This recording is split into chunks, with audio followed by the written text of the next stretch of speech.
And a pleasant good morning, everybody. Welcome to Breakfast with Roger and Friends. And of course, it is the first day of July. It's hard to believe. Welcome, Terry Chamberlain. Good to see you this morning. Good morning. And our usual Tuesday morning sports guy, Mike Olson. Glad to be here, Roger, with you and Terry and our fine listeners throughout the area.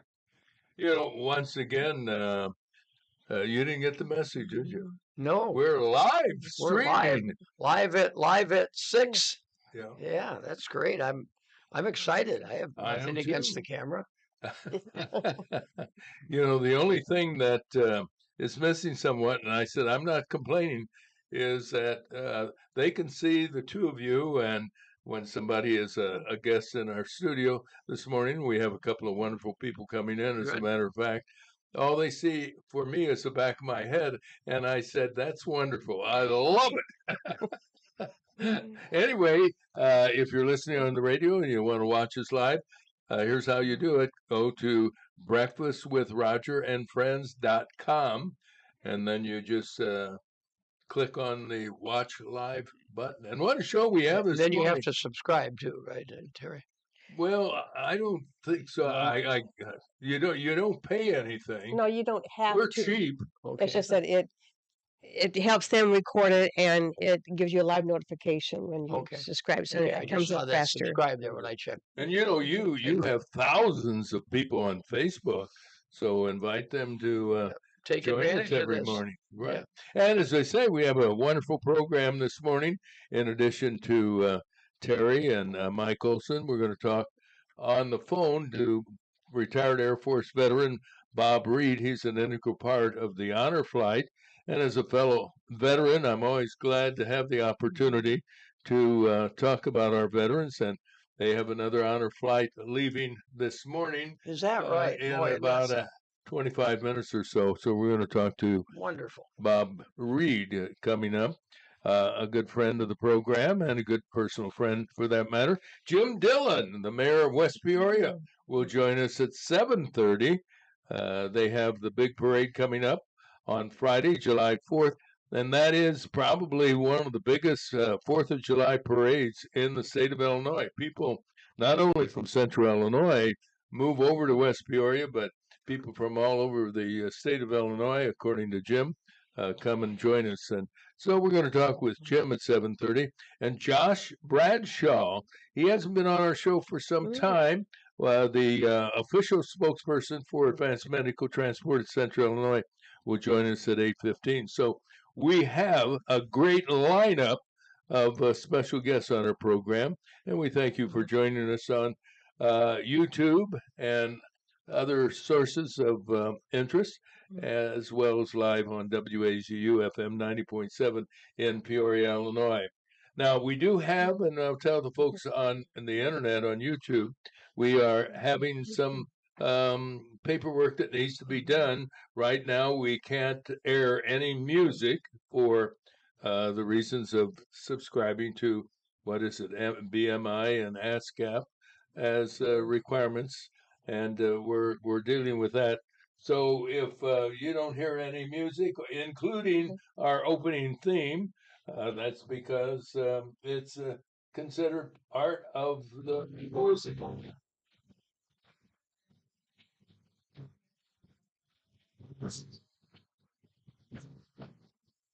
Once again, we're so happy to bring you the most comprehensive news in Peoria radio right here on WAZU.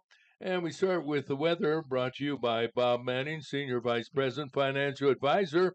He's with the Grandview Capital Group at Morgan Stanley in Peoria. For all your investment needs, talk to Bob Manning. He's at 309-671-4653. Morgan Stanley Smith Barney, LLC, member SIPC. Weather-wise, it's going to be, relatively speaking, for the 1st of July, a pretty nice day, sunny, and a high of 85 tonight, clear, and 66 for the low. Tomorrow, sunny. We're up to 88. Thursday, up to 90. And Friday, the 4th of July, fireworks and a hot, and that goes with it, 92. Friday night, partly cloudy for the 4th of July. Red, white, and movement downtown Peoria. The overnight low 75. For the weekend, Saturday sunny, 92, Sunday sunny, and 90. Our meteorologist, Kyle Varnell, predicting a long, dry spell, almost drought conditions for the next 7 days. Right now, a pleasant 68 degrees, and now the news. Here's Terry. The United States Senate is engaged in a votorama as Republicans are seeking to pass the big, beautiful bill by Friday the 4th. Democrats are using a variety of stalling tactics to at least slow down the democratic process, indicating they think the GOP has the necessary 51 votes for passage. Nothing is guaranteed, as Republican Senators Rand Paul and Tom Tillis are on record opposing fellow Republicans. All Democrats are opposed, although Pennsylvania Senator John Fetterman calls stalling antics by Democrats silly. Speaking on a program yesterday, former Congressman Ray LaHood believes the Republicans will narrowly pass the measure. Meanwhile, President Trump is stepping up his criticism of Federal Reserve Chairman Jerome Powell for failing to lower interest rates for working Americans. Trump says more than 40 countries in the world have lower rates, and that includes Canada to Japan to Switzerland. The president says Powell is hurting the U.S. economy from reaching record highs. That's where Wall Street is this morning after a robust day yesterday for investors. The Nasdaq Composite had its best first quarter in 5 years, and the S&P 500 posted its largest percentage gain since the fourth quarter of 2023. The Dow was up 275 points to over 44,000. Caterpillar jumped $3.50 a share to $388.21. Democrat Party leaders are still struggling after an avowed socialist, some say a communist, won the nomination for mayor of New York City. Zoran Mamdani has openly admitted he supports defunding police, providing free health care for everyone, including illegal immigrants. He despises Israel and Jews, wants free bus service, a $30 minimum wage, and city-owned grocery stores, and more freebies. 30-year-old Brian Kohlberger has pleaded guilty to murdering 4 University of Idaho students. His guilty plea saves him from a possible death sentence. Prosecutors say Kohlberger brutally murdered 3 female students and a 20-year-old male student November 13, 2022. The family of one of the victims criticized the deal, calling it shocking. "We were beyond furious at the state of Idaho," said the parents of 21-year-old Kaylee Gonzalez, who was fatally stabbed multiple times. Let's turn to local news now. A 1-year-old child has died from what authorities are reporting the victim of tremendous abuse. Peoria County Coroner Jamie Harwood said the child, Claylan Ewing, was brought to OSF St. Francis Medical Center with multiple blunt force injuries, was unresponsive and without a pulse. Later was pronounced dead. Harwood said the child's death is being treated as a homicide. Bradley University has been awarded grants of $2 million from the state of Illinois. President Jim Shadid said the money will be used to support the school's plan for campus improvements. Shadid said the improvements will benefit both the university and the community. He thanked legislators Dave Kohler and Jahan Gordon Booth for their leadership in acquiring the grants. The Peoria School Board meets today for a noon session, and they're expected to approve a proposal to ban all student backpacks except those that are transparent, utilizing a clear plastic material so you can see what's inside. The decision is based on safety concerns. Some parents have expressed concern about the additional costs to low-income families. Peoria police report another attempt to break into an ATM machine. The latest with Busey Bank's ATM in the 8900 block of Knoxville. Officials said 2 doors were breached, but did not disclose what was taken. Could it be money? Maybe. What else would be in the drawers? That's interesting. The famous and popular West Peoria mayor will be in our studio, and we can talk about the July 4th parade that's coming up Friday. We're going to get details from Mayor Jim Dillon, 7:30 this morning. Another honor flight leaving the Peoria Airport this morning, as Roger mentioned. We'll get exclusive radio On the scene details from retired Air Force veteran Bob Reed after 6:30 news. Now, news from WCBU brought to you by Steve Sink. He's the managing partner of PHX Affiliates. Steve has been a business broker now for over 20 years. He knows business, and he works with folks who want to sell their business or buy a business. You name it, he knows business. And you can get more from Steve. Really a neat guy at 309-696-8508. From the WCBU newsroom, I'm Ben Howell. A state official working to fight homelessness is concerned by proposed cuts to the U.S. Department of Housing and Urban Development, or HUD. Christine Haley is Illinois' state homelessness chief, appointed by Governor J.B. Pritzker in 2021 after he created the role. She says the recently passed state budget preserves several of her office's programs, but federal proposals put rental assistance at risk. Thinking about housing choice vouchers, family unification program vouchers. It would mean cuts to some of our shelter dollars. Advocates say nearly 400,000 households in Illinois receive rental assistance from HUD-funded programs. The Peoria Area Chamber of Commerce is looking to maximize the business community's role in shaping the region's growth. Chamber President and CEO Jessica Linder-Gallo says the organization is working to develop workforce strategies and deepen its collaboration with other community organizations. Whether it's removing barriers, supporting a strong workforce pipeline, retaining talent in the region, or helping businesses navigate change, the Chamber's committed to creating an environment where business can thrive. Gallo credits a partnership with the Regional Workforce Alliance in helping individuals boost skills and bridging employment opportunity gaps. The city of Peoria is getting a Harvard Bloomberg City Hall Fellow to help develop housing solutions. Jacob Xavier will begin a 2-year stint in August with his salary and benefits covered by the Bloomberg organization. Mayor Rita Ali says he will further Peoria's efforts to address a growing housing crisis. She says the goal is to make sure Peoria is a popular area to live, work, and play. And an immigration attorney says there's a lot of uncertainty about how the Supreme Court's ruling on birthright citizenship will impact Illinois. Madeline Cox-Guerra is a staff attorney with the Immigration Project. She's offering advice for immigrant families who are worried the Trump administration's executive order may ultimately be upheld or could lead to a patchwork of laws across the country. Try to get your documents if you can. Be prepared for what the lower courts are going to say next. The Supreme Court struck down universal injunctions from blocking the president's order, but the court did not rule on the legality of the order itself. I'm Ben Howell. I'm not sure that's accurate, but we'll go with it. At any rate, let's turn to sports as the best news and sports continues in Peoria Radio with Michael. And good morning, Michael. Good to see you, my friend. Nice to be here. Well, last night, Monday's kind of a slow night in Major League Baseball. Yeah, well, they get Monday off. What happens, I think, a lot of times they have a travel day in there because they're like the Cubs who were in Houston, I believe, and now they open a homestand tonight back in Chicago. So, if you play, and I believe they played a night game the other day too, or was that? Anyway, they played a night game during the day? Well, yeah. But anyway, on Sunday, but even if it was, it gives them a chance to catch their breath. And don't forget, they play 162, is it? Yes. Games a year. And they just hit 81, so they're only halfway done. Anyway, the Pittsburgh Pirates shut out the Cardinals 7-0 yesterday in a game involving one of I call 3 local major league teams, the Cardinals, the Cubs, and the White Sox. The Red Sox versus Cincinnati.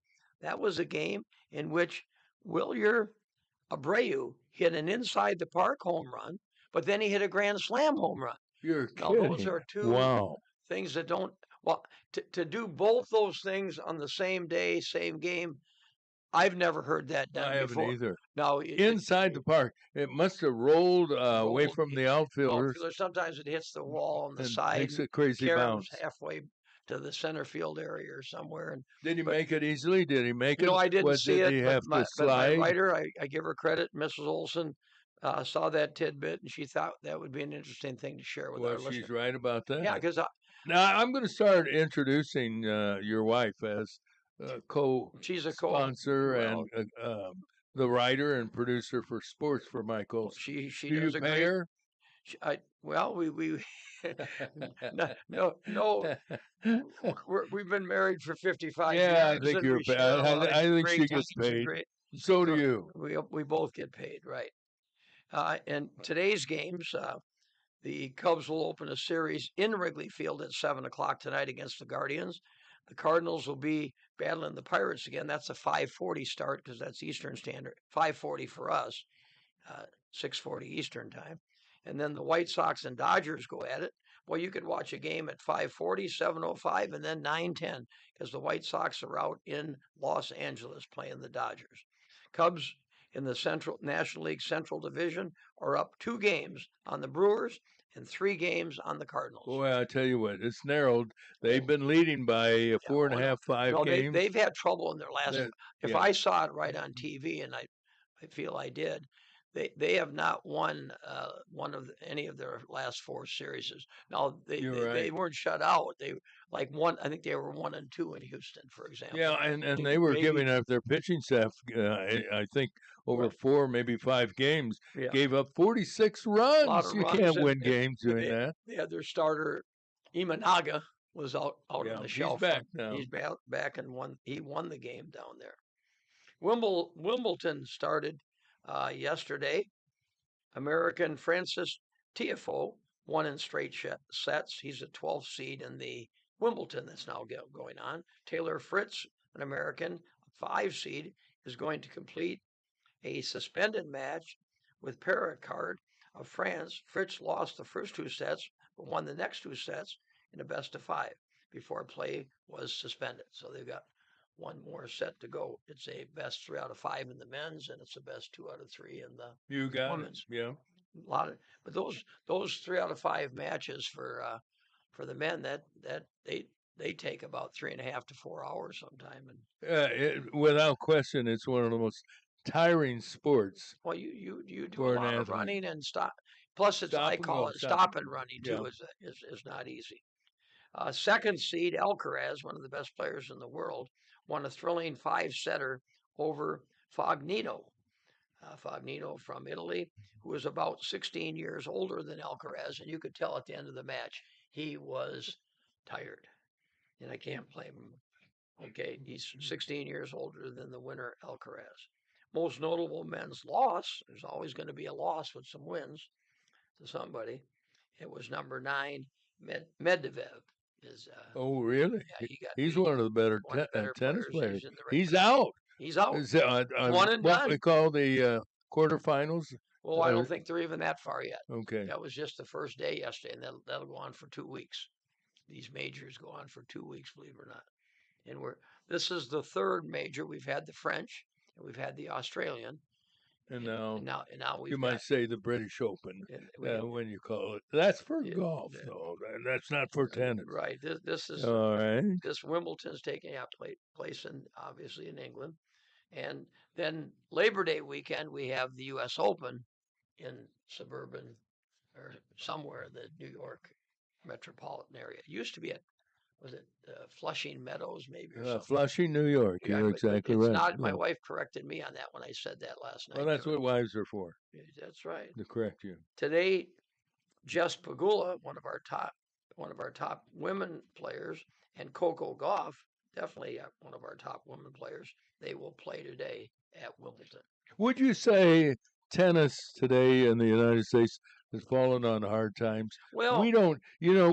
Tiger Woods resurrected golf when it was on the decline, and Caitlin Clark uplifted women's basketball. We need somebody to come and resurrect tennis because there's not the interest in the the Glen Oak Park has taken half of the tennis courts and made them into pickleball. Because people weren't flocking to the tennis courts anymore. Yeah. They used to have tennis courts at the lower level near Woodruff Polytech, where I attended school. Those went out years 15, ago. 20 years ago. Yeah. So tennis is not the attraction it once was. Well, when you had the Jimmy Connors and John McEnroe used to yell and swear at the lines people. I think that's what was racket. Now we don't. We need somebody who's irritating. Somebody who's fiery, argumentative. In the Peoria Sunday Morning League, the Miller Falcons lead the 8-team league with a fine 10-1 record as we head into July. Veterans Lance Hurlichka, Tim Cundiff, and Brian Quinn lead that team. Tim Cundiff, he's still playing baseball? Playing, yeah. You're kidding. He's 59 years old. Yeah, I don't know if he's quite that old, but he's well into his 40s. Well, he's old. He's old. Well, young by my standards. And Brian Quinn's up there a little bit too. Brian. Well, where are we with the Peoria Merchants? Well, in the Colonel's Collegiate League play in Normal, Illinois at the Corn Crib, the Peoria Merchants also lead their league. They're 13-5. So my investment is, is there going to be a stock market or stockholders meeting? Well, after 5 weeks, we're leading the league, but you got to be leading the league after 8 weeks. So we've got 3 more weeks to go. What's the record of our team? 13-5. 13. Okay. So we've won.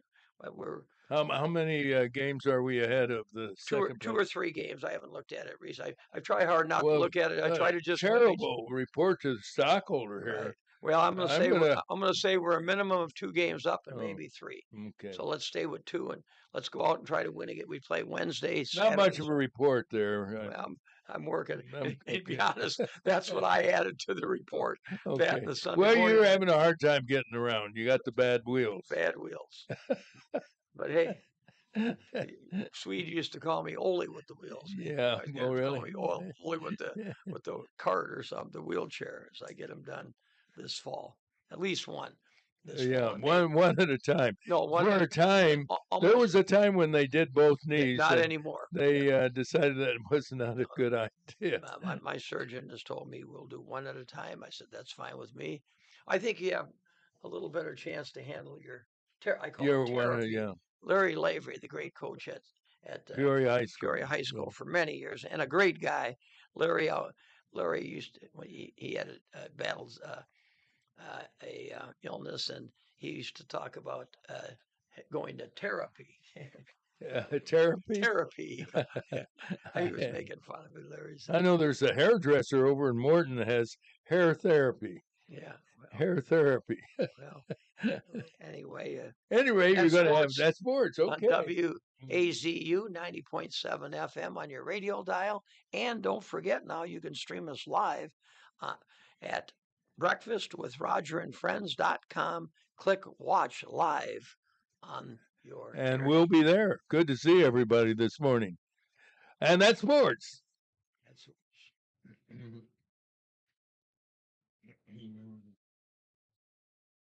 Coming up in about 7 minutes, we're going to talk to our fellow veteran, Bob Reed, retired Air Force, and he's very, very active in the honor flight. We have another flight leaving in 5-6 minutes, something like that. So we'll get a live report from the Greater Peoria Airport. So stay tuned for that. I wanted to see if we couldn't talk a little bit about, we hear a lot right here in Peoria about housing shortage, and I'm not sure. We need to get someone in real estate to talk to us about it, because Peoria is not unique in that. That's a nationwide issue and to me, it's about trying to house people who are homeless, and how do you solve that? And there are multiple questions, and Tim Riggenbach, maybe we'll try to get him on. Tim's a wonderful man. And he's really pushing for a village. And there are people in your neighborhood or close to your neighborhood are very, very curious and apprehensive about the city purchasing 70 acres to put in 150 houses. Now, you do the math. What was the price? Was it 1.2 million? It's a little over $1 million that I heard, but I didn't hear the exact amount. 1.1 or 1.2 million. After a while, you're talking about real money. But the questions are. 0.2 is $200,000. Okay, I'll take your word for it. I believe. You're the math genius. Yeah. What was the hardest part of teaching math at? Did you do it at Peoria High and also Notre Dame? I did it at the 3 schools I was at. I did it at Bergen. In fact, that's for 4 years. That's all I did was teach geometry and algebra. Then I went to Richwoods. I was in PE. I was certified in both areas by the state, so I could teach. The opening was in PE, so I did PE for about 4 or 5 years. And then I went to Mr. Bietto and said, I'd really like to get back into the classroom. To be in the gym all day Well, you begin to and smell then- like a gym rat. Do you well, remember that? Well, yeah, I sure do. And then have to coach. I coached football in the fall, and then I coached baseball in the spring. I just wanted something a little more stimulating. You to be wanted honest. to be a little more diverse in your Diverse, right? And academic. right, and I enjoyed the classroom. I really did. I enjoyed the classroom more than I enjoyed teaching the PE. Part of the physical education, you have so many kids. You know, they put 35 to 40 kids in a class, and you spend about 6 minutes taking roll. And then they got to be done. That's when we used to dress all the time. They had like 10 minutes to dress. Then you took at least 6 minutes to take roll because you had to mark the ones down that weren't there. And hey, Bill's coming right now? Give him a tardy. Don't give him an absence. And he almost knew the You've heard it all, haven't you? But then the big thing was that you'd have really in a 55-minute class, you'd have about 20 minutes of activity. Now you get them on their teams, like say you're in a basketball unit or. Yeah, but you enjoyed it, even though I enjoyed it, but it was to me the math classroom was more stimulated. Which raises the question. The PE is very important. No, I'm not trying to put it down, but I'm just saying I did that at night for a 2.5-hour practice or a 3-hour game. It was too much repetition for me. So anyway, what I said. It's kind of like doing this show. And it kind of worked out good too by going to math. That allowed Mr. Bayetto to hire another teacher in PE that could coach. That you're always looking for positions to fill all your. As we added soccer and we added, boys and girls swimming and all the girls sports, you needed more instruction. Did they add lacrosse then, or did that come later? Lacrosse has not been added in District 150. They may have. I thought some of the schools were playing lacrosse. Washington, Dunlap. No, Washington is. Washington is. Morton is. I believe. Dunlap is. I think. But not District 150. No. Now some of those. Most of the kids are already armed. No, at any rate. Well, wait. I wanted to ask you. You taught geometry and algebra. Didn't anyone teach math? Because I took math as a sophomore, just couldn't make plain geometry. I dropped out of that after I got lost on triangles. Well, back in the day, it was tough because you had to deal with those proofs too. Remember that? If you were given a diagram, and then you were given a couple things like angle A was equal to angle B and side. Now, I'll ask both of you who are far more intelligent than I am. What do you how did algebra help you in life? Algebra has helped a lot. All right, give me an example. All right, as an accountant, a lot of times. Well, there we go. You're an accountant. Well, and you then with you sales need it tax. too if you're interested in engineering and some of these. Well, listen, before you get into engineering, I want to hear how knowing what an angle is. A 90 no, geometry didn't help at all. Oh, well, that was my question. In the real world. Yeah, okay. But algebra does. If you're working on, when you do a recipe, if you need to either expand it or cut something back, then you can make your formula. I use it a lot, like I said, in figuring out sales tax. Here's what our total sales were, but then I had to back it out and find out what was sales and what part was sales tax. So, I used algebra a lot. Yeah. Geometry, no. No, okay. In the geometry, but wouldn't it be, instead of taking algebra, could you just read the recipe? You still have to know when they ask for a certain amount of something. Right. Yeah. All right, I'll take your word for it, and we'll be right back. Don't go away. The Illinois Emergency Management Agency presents actress Marion Ross as Marion. You sure you're ready? I'm ready. Because it's not hard to be ready. That's why I'm ready. Really, really ready? Yes, Marion. My company has a business emergency plan in place in case of a disaster. Good. You're one of the biggest companies in town. A lot of small businesses depend on you. Well, we have a plan and emergency supplies. Water? Check. Food? Check. Flashlights and battery-operated radio? Check and check. This business of mine could not be more ready. Excellent, dear. We are ready. And your vendors and suppliers also have emergency plans in place? What? If the companies you rely on aren't prepared, think how long it could take you to get your business back up and running. Yeah, I guess I could be a little more ready. What, dear? I said I guess I could be a little more ready. That a boy.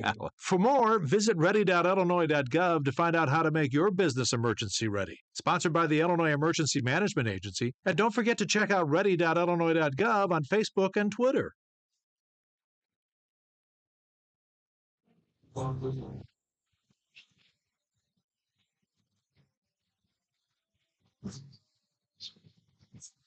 right, let's bring you up to date on the weather and the news. We start with the weather, brought to you by our good friend Sam Lilly and Associates. They've been around for over 40 years helping people with their insurance decisions. You can count on Sam Lilly and Associates, and you can reach Sam at virtually any hour of the day at 309-245-4374. That's 245-4374. Going to be a relatively nice day, a great day for takeoff from the Greater Peoria Airport with about 72 veterans and those folks who go along with them as well. Sunny with a high of 85. I wonder what the weather is like out east. I know they had a delay of the Cardinal-Pittsburgh game due to rain. Hopefully it's a nice sunny day for our veterans. Tonight, clear 66 for the low. Tomorrow, sunny 88. Thursday, sunny and 90. Friday, of course, 4th of July. Fireworks and a hot 92. And for the red, white, and boom in downtown Peoria, look for an overnight low of 75. Saturday, it'll be sunny and 62. Sunday, sunny and 90. And currently our temperature at 68 degrees. And I think maybe yes, we're going to call Bob Reed next. In the meantime, here's Terry. I'll grab it. You handle it. Okay. The Senate is engaged in a votorama as Republicans are seeking to pass the big, beautiful bill by Friday the 4th. Nothing is guaranteed as Republican Senators Rand Paul and Tom Tillis are on record opposing fellow Republicans. All Democrats are opposed, although Pennsylvania Senator John Fetterman calls stalling antics by Democrats silly. President Trump is stepping up his criticism of Federal Reserve Chairman Jerome Powell for failing to lower interest rates for working Americans. Trump says more than 40 countries in the world have lower rates from Canada to Japan to Switzerland. The president says Powell is hurting the U.S. economy from reaching record highs. Do we want to break and talk to Mr. Reed? Yes, if you don't mind, since we have him on the line, a retired Air Force veteran, Bob Reed. He's with the Honor Flight, is on the phone at the Greater Peoria Airport. Good morning, Bob. Well, good morning, Roger. And how's everything with you today? Well, it's a beautiful day for a flight to Washington. Has the plane taken off yet? They're boarded. They're getting ready to start engines.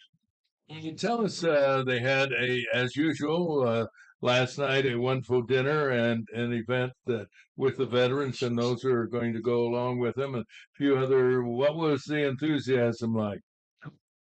Well, we even had a couple of Korean veterans on this flight. They were all very, very happy.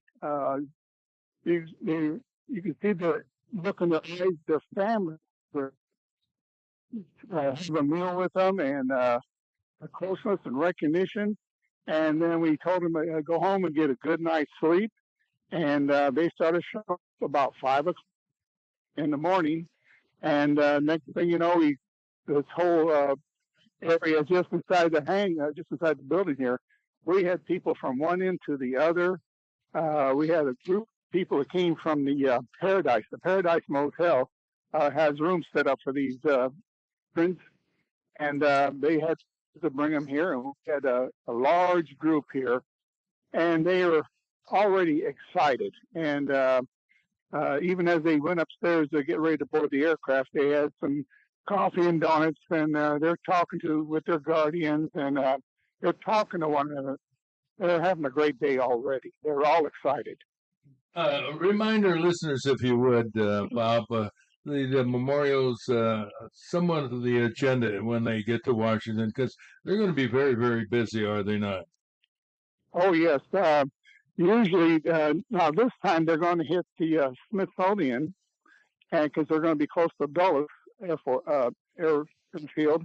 And then from there, they're going to World War II Memorial. And then they'll be at the Tomb of the Unknown. They're going to be at the Korean Memorial, the Lincoln Memorial, the Vietnam Wall, the Vietnam Memorial, the Nurses Memorial. They'll see the Marine Memorial and the Air Force Memorial. And then from there, they'll go back to the airport. Now, they'll also have breakfast on the plane. It's a biscuit sandwich. And they've already had coffee and donuts here. And then once they land, get on their buses. There's a medical team on each bus and a tour guide on each bus. And then they'll have a box lunch at lunchtime. They'll have a snack bag. And again, the last meal will be at the airport there. This usually consists of a chicken breast sandwich or a hamburger and fries. And then we wait for the flight crews to arrive. They board the aircraft. And then they'll be heading back to Peoria. And they should arrive around 9:30 at night. And you have a big crowd there as well. How long is the flight from Peoria to Washington? From gate to gate is 2 hours. Not bad at all, is it? Not bad at all, and it's a direct charter flight. Up and down. So, yep. So it's a good day for everyone, and they're all so excited. And a lot of these veterans need wheelchairs. We will provide that for them. A lot of them are on oxygen. We've got oxygen concentrators for all of them. Those that are diabetic, we will monitor their throughout the day, and we have their insulin that need insulin. You guys, you haven't missed detail. You got all the bases covered. Yeah, absolutely amazing the work, the coordination that goes on. You just put it right there. It's the coordination, and everybody keeps saying this runs so smoothly. But everybody says, you don't see what else goes on, and that's why we have communication devices. And we had a tremendous amount of new people that wanted to volunteer to be helpers last night and this morning at the airport. A lot of these are veterans themselves and say, hey, I want to get involved in this. I really enjoyed everything. So that says something for us. And it says something for the organizers because you've added an extra flight this year. How'd that happen? Hy-Vee wanted to partner up with us. And so they helped us with some different ways of we can raise some funding. They're also helping on today's flight with the waters and everything. And that it all adds up. And they want to be work with us on this honor flight. Now, they've helped the other honor flights up in Moline with their honor flights. How is all this funded? I know it's not inexpensive, and it has grown, the cost of doing this. How are you funding? How are you making this financially possible? We really don't have what you call major sponsors. Now, we have different VFWs and American Legions that donate throughout the year. They'll have different functions going on. We also have people that have gone on the honor flight and made large donations. A lot of it is private donations. Now, we also are raffling off, I think it's a 1952 MG. We're going to have the drawing on the 4th of July there in the West Peoria. So it's different things like this that adds up. And again, a lot of it, we have some private people that want to see this continually happen. How did you get involved in it? And why do you get involved? Because it takes a lot of work and it keeps you busy, I know. And we're rewarded by seeing those smiles on the veterans. That's 100% right. The guy used to do our taxes. He's a veteran himself, and he was working out of Springfield. And they were getting ready to start one here in Peoria, so he talked to me about it. I said, yes, I'm retired. I do want to get involved. So he says they're going to be showing the movie Honor Flight, and it's going to be out there at the theaters out there by the new mall. And I went in there, and it's about an hour and a half movie. There wasn't a dry eye in there. And I came out, and I says, I got to get involved. He says, well, come right this way. he started introducing me to these different people in person, and I met up with this one guy, and he says, I said, now, tell me what you do. He said, well, I go out and recruit people for the honor flight. I said, that's what I want to do. So he said, well, here's 5 applications. So I got the 5 applications, called him next week. I says, I need some more. So I turned them in. He gave me 15. A couple weeks later, I had them filled out. And so I just kept, that's how I got involved. And now I go to the VA 1 day a week just to sign up veterans. This is how I can also check if some of these veterans, their health has changed, and we need to move them up on the list. I also go to different VFWs to sign up and get the word out. We also spread the word about your benefits as being a veteran through the VA. And a lot of our veterans are unaware of what they're entitled to. So we try to give them all the information. And the best enjoyment I get is when I see that smile on that gentleman, lady's face, and say thank you. That makes it all well worth it. Well, God bless you for what Very you good do. job. It's wonderful. Thank you. And we thank you for taking time to chat with us, and keep up the good work, my friend. Well, I appreciate everything you guys and ladies do there at the station. You have so much information there to pass on to people. I enjoy listening to you every day. Well, God bless you for that. I appreciate it. Happy 4th of July, Bob Reed. Happy 4th of July. Thank you, ladies and gentlemen. Thanks. Thanks. Have a great day. Coach. You bet. Bye. You know, I don't think some people realize sometimes how much volunteerism goes on in our city, and goes not that people do it to be recognized, but I think there would be something that, you know, I'm a little bit, I pay for the paper to be delivered, and I get the print edition. Yeah. But boy, if you took out the new restaurants that are opening and the ones that are closing, those are front page news in Peoria right now, Roger. Yeah, Front page. I mean, I'm talking pictures and, you know, and articles. You'll have at the top, you'll have the one coming in. At the bottom, you'll have the one going out. And I'm not anti-restaurants or anything like that. I enjoy it. Far from it. But you know, could we maybe give the kids in this area some of our outstanding scholars, some of our outstanding athletes, some of our outstanding, give them a little bit of print. We don't get the print of the games anymore. There's you can't even get the scores in the paper. Yeah. Okay, in the meantime, let us finish with the news. Sure. And once again, here's Terry to bring you up to date. Well, we'll pick up with Wall Street. Wall Street had a robust day yesterday for investors. The Nasdaq Composite had its best first quarter in 5 years, and the S&P 500 posted its largest percentage gain since the fourth quarter of 2023. The Dow was up 275 points to over 44,000. Caterpillar jumped $3.50 a share to $388.21. 30-year-old Brian Koberger has pleaded guilty to murdering 4 University of Idaho students. His guilty plea saves him from a possible death sentence. Prosecutors say Koberger brutally murdered 3 female students and a 20-year-old male student November 13, 2022. The family of one of the victims criticized the deal, calling it shocking. They said, "We are beyond furious at the state of Idaho." In local news, a 1-year-old child has died from what authorities are reporting the victim of tremendous abuse. Peoria County Coroner Jamie Harwood said the child, Cyclin Ewing, was brought to OSF St. Francis Medical Center with multiple blunt force injuries, was unresponsive, and without a pulse. Later, he was pronounced dead. Harwood said the child's death is being treated as a homicide. Don't you hate reading I stories hate like those that? stories. Just, oof. Bradley University has been awarded grants of $2 million from the state of Illinois. President Jim Shadid said the money will be used to support the school's plan for campus improvements. Shadid said the improvements will benefit both the university and the community. He thanked legislators Dave Kohler and Jahan Gordon Booth for their leadership in acquiring the grants.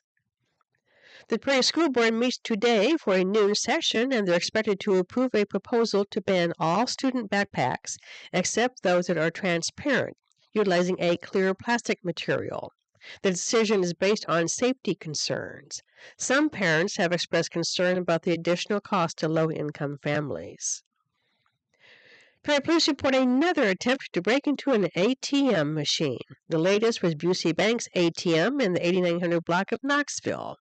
Officials said 2 doors were breached but did not disclose what was taken. The famous and popular West Peoria July 4th parade is this Friday. We'll get details from Mayor Jim Dillon around 7:30 this morning. Do you go to that? I love going to that. No, I don't. I have not been in the last couple of years or so, but I'm going to make a point to go to it. That is the parade of parades. Well, I had In Peoria. opportunity. I think I was even in it one year with Jerry Brady. Jerry Brady, my brother-in-law, married to my sister. You don't remember whether you were? Well, I went Have a you number. thought about Prevagen? Well, I tell you, I could use some. but I would go when he was in it every year. Oh, sure. I'd love to walk with him. And walked with him, I believe, one year, and then took the family and we watched the parade at least another 2 or 3, maybe 4 times over when he quite a parade. I'm with you. I have not been there probably in 10 years. Well, you know, as you get older, certain priorities change. Not so suddenly, but gradually. Anyway, back to the news. Sorry for interrupting you. That was the news. Well, there you have the news, ladies and gentlemen. And one of the things that we like to do each and every morning is bring you up to date with our pet tip of the day. Today's pet tip is brought to you by Peoria Pet Crematory of Peoria and Lewiston, providing final care for family pets, large and small, 24 hours a day, 7 days a week. Their phone number is 713-1898. That's 713-1898. More information is available at peoriapetcrematory.com. Pet lovers are dedicated to their animals, all species from horses to turtles and, of course, cats and dogs. If you are a pet lover, learn these little-known, somewhat amazing facts about your pet. Cat owners will tell you that their cats are every bit as communicative as dogs, yet cats are known for being aloof, but those who study cats and their behavior will tell you that cats begin to make sound as soon as they are biologically able. Cats learn quickly which sound to use to get their humans to respond appropriately. When, why, and how cats talk depends on the cat and his personality, the situation, and who he is talking to. Each cat will learn what their humans respond to, and that the same sound means something different to different people. Now, I think that's pretty smart. Some cats talk to you when you come home. They talk when you are feeding them. They talk to their toys. And then there are other cats that would only vocalize under extreme conditions, like when you step on their tail. As to who is teaching who, it's debatable, and cat owners don't care. They like and accept the interaction when it's offered and feel more appreciated when spoken to. Other owners are just happy to have their pets that are there, but not needing a lot of attention. If you are thinking of adopting a cat, be sure to spend some time with it beforehand so that you get the right one to fit your lifestyle.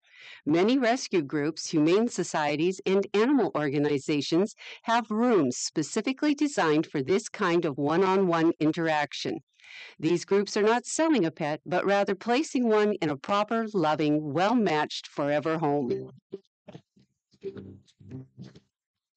This whisker of information has been made possible by a grant from the Corporation for Public Broadcasting in partnership with Spot, Saving Pets One at a Time, and KSBR Studios. Produced by Joseph C. McGuire and theme music by Stuardo Glasser.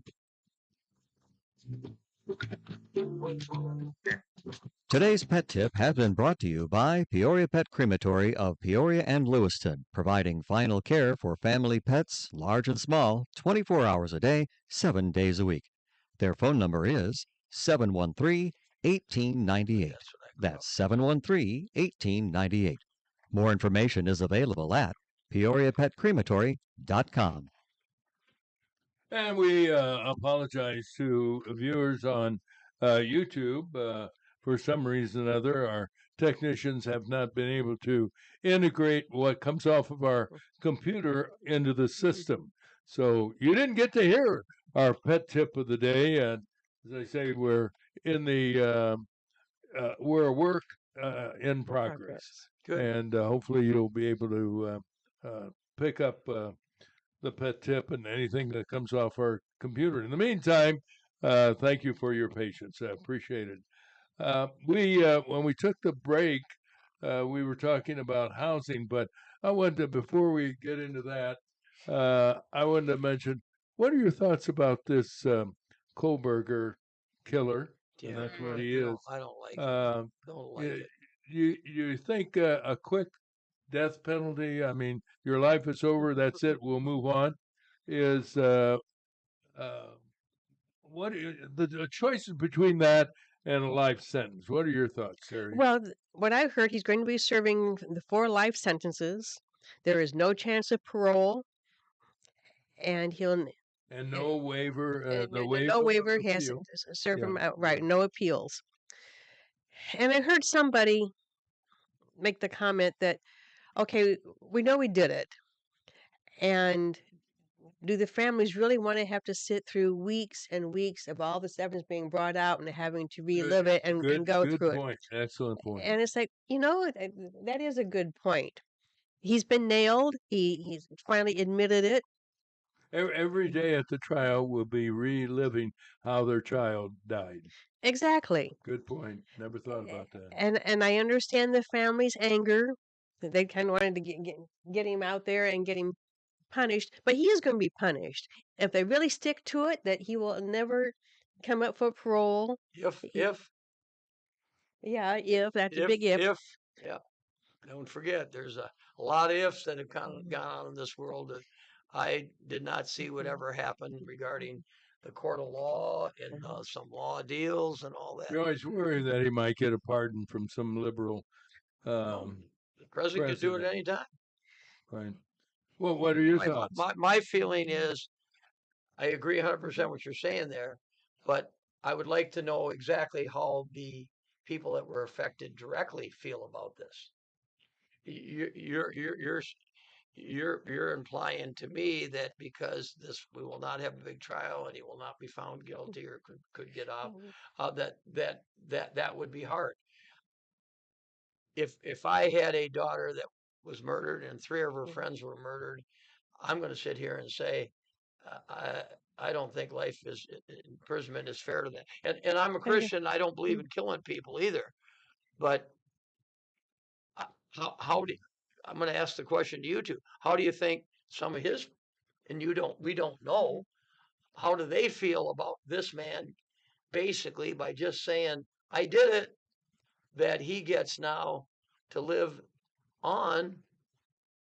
And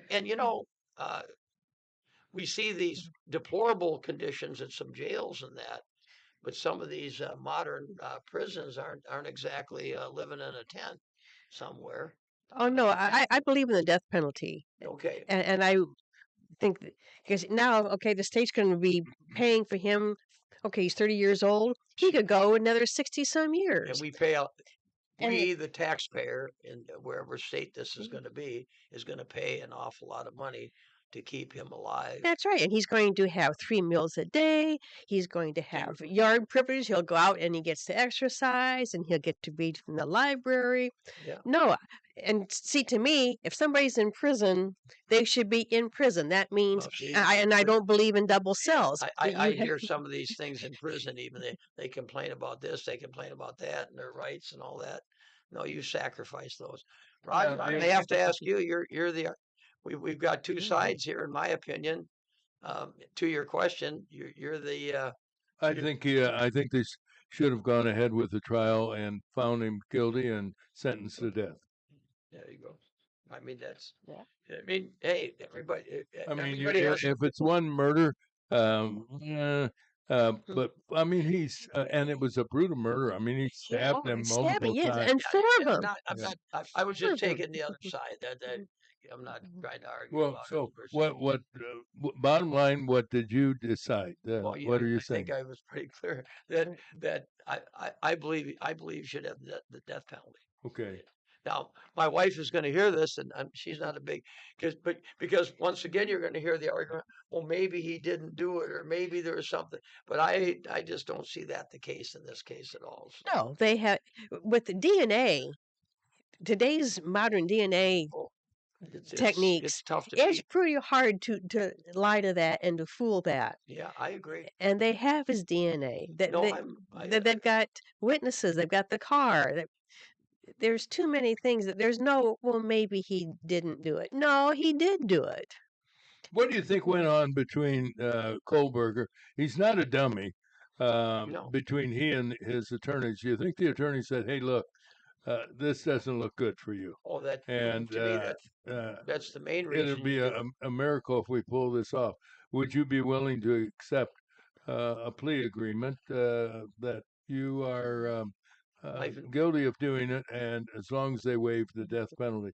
And he might have been worried about dying all of a sudden and said, I'll take it. What do you think took place?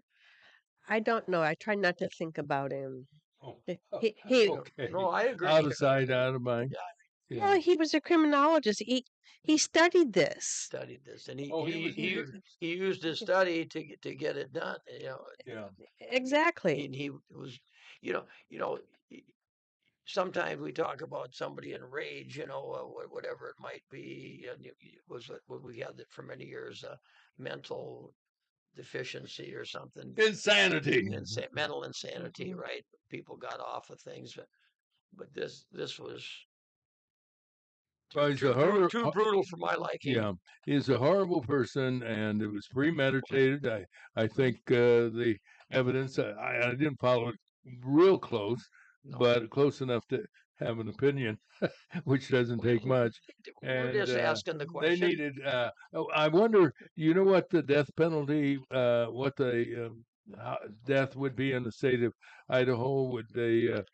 I don't know, but I haven't looked at it. The IV where good night, Irene, and that's it, or hang them by the neck until dead, as in hang them high.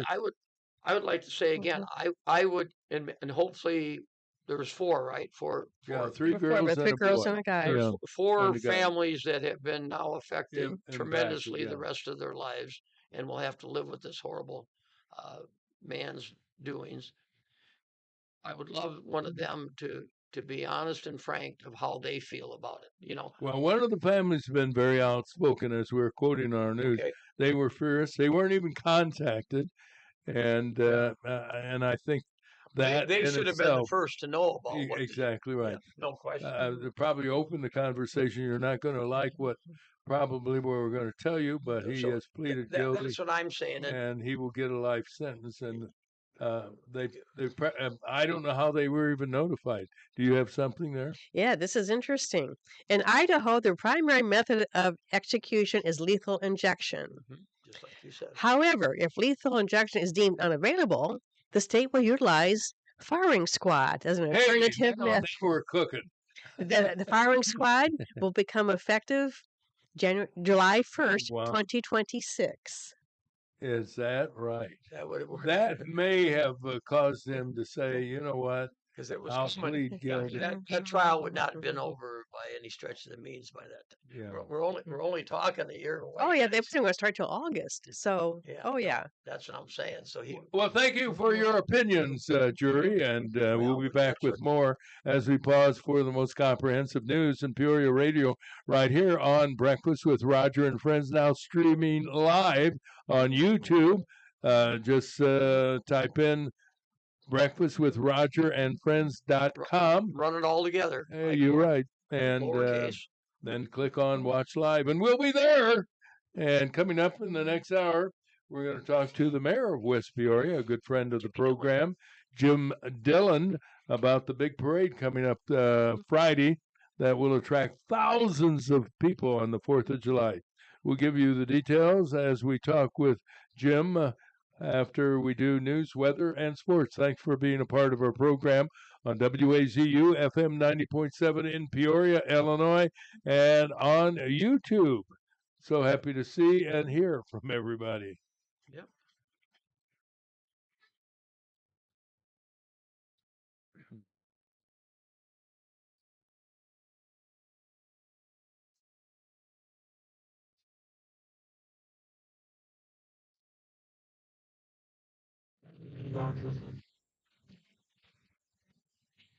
Well, good morning, everybody. It is, believe it or not, the first day of July, and we're going to check out the weather. And the weather this morning brought to you by Kyle Varnold, an insurance professional, and DDS. He can shop around on your behalf to find the right coverage at the right price for homeowners, vehicle insurance, health, life insurance, or all of the above. Kyle Varnold's phone number, he's available at 309-682-0519. Well, it's going to be a beautiful summery day today, sunny and a pleasant 85. Love this kind of weather. Tonight, clear and 66 for the low. Tomorrow, sunny and 88. Thursday, sunny and 90. Of course, Friday is the 4th of July. Plenty of fireworks and a hot. It goes with the fireworks. Yep. 92 degrees. Friday night, partly cloudy. You'll watch it, a red, white, and boom in downtown Peoria with an overnight low of 75. Saturday, sunny, 92. Sunday, sunny, and 90. And a little reminder, our meteorologist we heard from yesterday, Kyle Varnold, predicting a long, dry spell, almost drought conditions for the next 7 days. Currently, 68 degrees. Now the news. Here's Terry. The United States Senate is engaged in a votorama as Republicans are seeking to pass that big, beautiful bill by Friday the 4th. Democrats are using a variety of stalling tactics to at least slow down the democratic process, indicating they think the GOP has the necessary 51 votes for passage. Nothing is guaranteed, as Republican Senators Rand Paul and Tom Tillis are on record opposing fellow Republicans. All Democrats are opposed, although Pennsylvania Senator John Fetterman calls stalling antics by Democrats silly. Silly. Speaking on our program yesterday, former Congressman Ray LaHood believes the Republicans will narrowly pass the measure. Those silly kids. President Trump stepping up his criticism of Federal Reserve Chairman Jerome Powell. I don't think he likes the guy for failing to lower interest rates for working Americans. Trump says more than 40 countries in the world have lower rates than the United States. That includes Canada, Japan, Switzerland, among others. The president says Powell is hurting the U.S. economy from reaching even higher highs, record highs. That's where Wall Street is this morning after a robust day yesterday for investors. The NASDAQ Composite had its best first quarter in 5 years, and the S&P 500 posted its largest percentage gain since the fourth quarter of 2023. The Dow was up 275 points to over 44,000. Caterpillar jumped $3.50 a share to $388.21. Democrat Party leaders still struggling after an avowed socialist, it's even being called a communist for his beliefs, won the nomination for mayor of New York City. Zohran Mamdani has openly admitted he supports defunding police, providing free health care for everyone, including illegals. He doesn't like Israel or Jews, wants free bus service, a 30-day minimum wage, and he wants the city to operate grocery stores. And what's next? Car dealerships? Maybe radio stations. Oh, we already do that.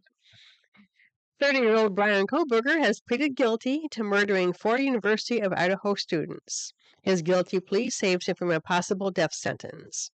Prosecutors say Koberger brutally murdered 3 female students and a 20-year-old male student, November 13, 2022. The family of one of the victims criticized the deal, calling it shocking. "We are beyond furious at the state of Idaho," said the parents of 21-year-old Kaylee Goncalves, who was fatally stabbed multiple times. Turning to local news and a story we always hate reporting, a 1-year-old child has died from what authorities are reporting the victim of tremendous physical abuse. Peoria County Coroner Jamie Harwood said the child, Kylan Ewing, was brought to OSF St. Francis Medical Center with multiple blunt force injuries, was unresponsive and without a pulse, later pronounced dead. Harwood said the child's death is now being treated as a homicide. Bradley University has been awarded grants of $2 million from the state of Illinois. President Jim Shadid said the money will be used to support the school's plan for campus improvements. Shadid said the improvements will benefit both the university and the community. He thanked legislators Dave Kohler and Jahan Gordon Booth for their leadership in acquiring the grants. Peoria School Board meets today for a noon session. They're expected to approve a proposal to ban all student backpacks if those that are parents that have a clear plastic material. I wonder what they cost compared to the others. Think it's more expensive or less expensive than the usual leather or vinyl or cloth backpacks? Depending which style you get. It's like a wallet. You can get a reasonable. I would imagine the size. I would say it's comparable. It's just the fact that you've already bought one and the kid's happy with it, and now you got to go out and get another one. Yeah. And that's what some parents are concerned about. Did you catch on the news last night, the public vote on it? 60% what? Yes or no? No. Yes. No. 60%. 62% no. 38% yes. That's interesting. Yeah. We had Ed Parker. Of course, he's a school resource officer. I thought he said when a kid brings a backpack, they screen it. In high school, they do. Okay. Mm-hmm. Yep. All right. I guess we'll move on then, if that's what you want to do. Yeah. Okay.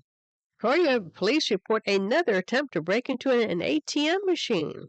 The latest was Busey Bank's ATM in the 8900 block of Knoxville. Officials said 2 drawers were breached, but did not disclose what was taken. The famous and popular West Peoria July 4th parade is this week, this Friday.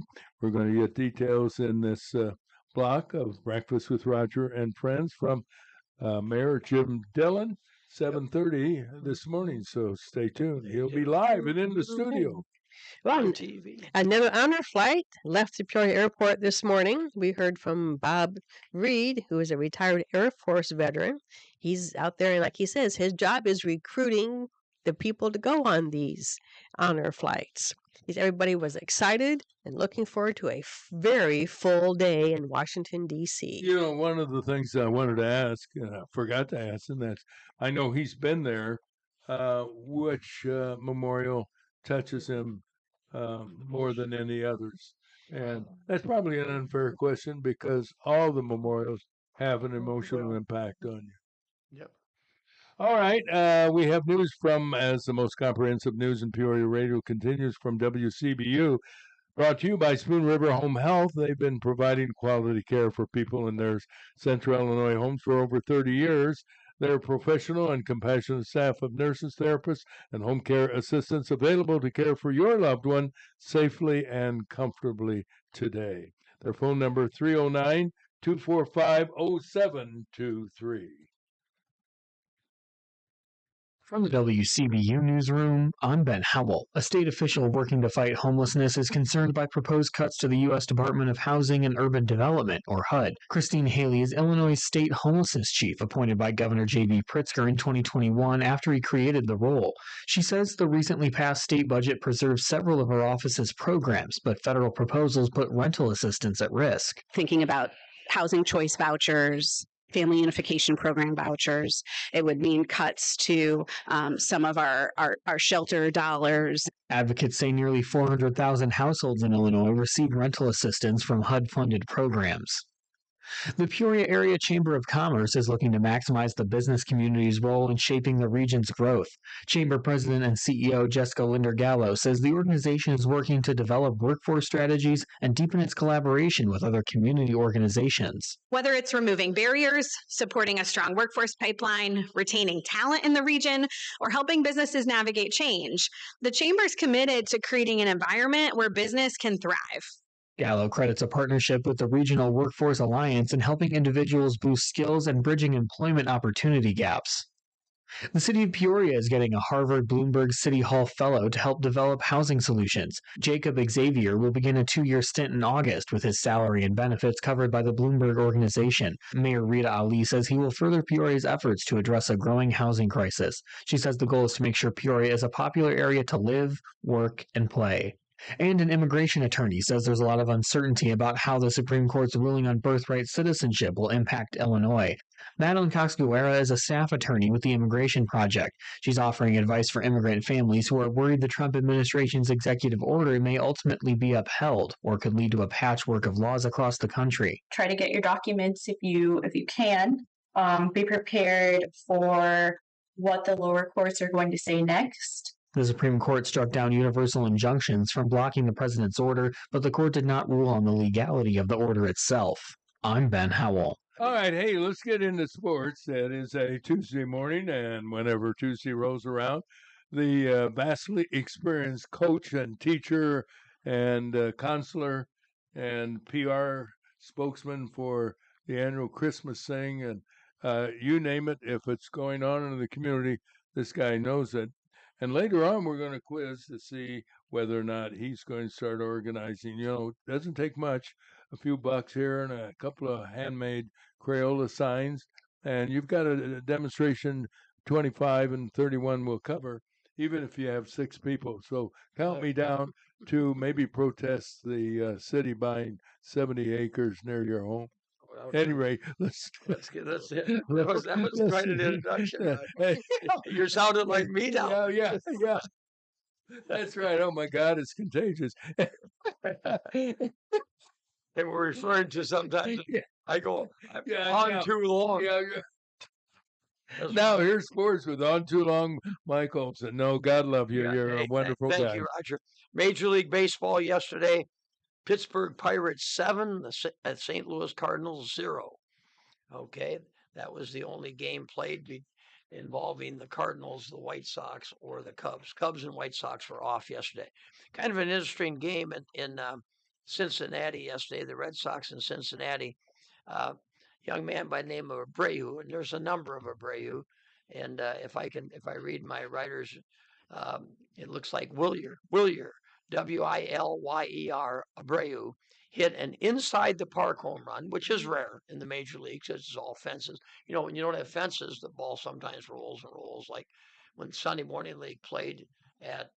Well, they didn't have a wall. That's what I'm saying. So they ran into. So I think I might have had one during my 15-year. Yeah. You know, inside the park home run. Well, it didn't. Well, because there was no fence, like you said. So if you hit a line drive in the gap and it did get by the diving outfielder, you could probably. Well, at Glen Oak 1 and 2, the center fielders were almost buddies, weren't they? Because they faced each other. Yeah, no question. And the same, and down at Bradley Park, Bradley 1's right fielder and Bradley 2, the one down by Hunt's left fielder. They faced each other. Yeah, you're right. I forgot that. I saw balls hit on Bradley 2, the one by Hunt's. Okay. Big right-handed hitters pulling the ball that would roll into the bleachers, past the dugout, and roll into the bleachers on Bradley number 1, which is down by the tennis courts. Interesting. Because number 1, if it got to the dirt infield there, it would roll. It would roll. Sometimes it would, but I mean, I saw some that actually went through when I say the dugout, there was no dugout, there were benches. So if it didn't hit somebody's shoes or bag or something, it would roll into the actual. Yeah. I remember I was down at the Bradley. Most of the games I saw were Glen Oak, but I did see a game at Bradley Park. And picking up where you left, a guy hit a ball down the line, rolled at the Hunt's Drive-In. Yeah. The outfielder ran, ordered a chocolate soda they were famous for, and then but threw the ball back and stuck around. They had to wait for them to deliver it. Well, it wasn't. It was bang bang at the plate as he slid in. As he slid in, carrying a chocolate soda. You know, they were famous for their wonderful chocolate soda. Is there anybody who serves a chocolate soda like they did at Hunt's Drive-In? And Kramer's too. Kramer's had, but not like Hunt's. I don't think, not anymore. Not anymore. I don't think so. We need somebody to open a drugstore with a soda fountain. The soda fountain. Yep. Like we used to have years ago. Yep. I remember the one by Morton Square. It was, my tongue. And a lot of guys went over and got a Green River. Yep. Yep. I used to like to get the cherry one. Cherry Coke. Yeah, cherry. Just anything that had cherry in it, I liked. And I remember too, you would in the drugstores I went to in the little town of Escanaba, you got like a metal base, but then there was a white, like almost like a drinking cup. Yep, the paper little cup that was paper cup inside of it, and that if you ordered You're right. I forgot that. Oh no, that was in the tip. Sometimes kids would break it off before they had eaten much of it, would they not? Break the tip? Is that what you're talking about? Yeah, you could say you could just drink it out of that if you wanted. Oh no, I'm thinking like a Kresge's, and they still had a soda fountain in the back there in Sharon World Village. World Drug had one too. And and when you got Woolworths. your water or even a Coke, it had a metal base and it had the paper cup in it. That way and the paper cup got thrown away, and all they had to do was just rinse the bottom base out. Yep. Yeah. Are you going to do sports? Or are you I'm going to talk about do drugs? it. You bet. If I can remember where I'm at. Well, you're in the building. I know what it was. We talked about the inside the park home run, which in Major League Baseball, where they all have a home run fence, I bet you there's not over, I don't know, we'll just say 10 inside the park home runs every year. Now, to have an inside the park home run and then another at bat hit a grand slam. That's kind of the term that baseball be a grand slam. Same guy, right? Same guy in one game, not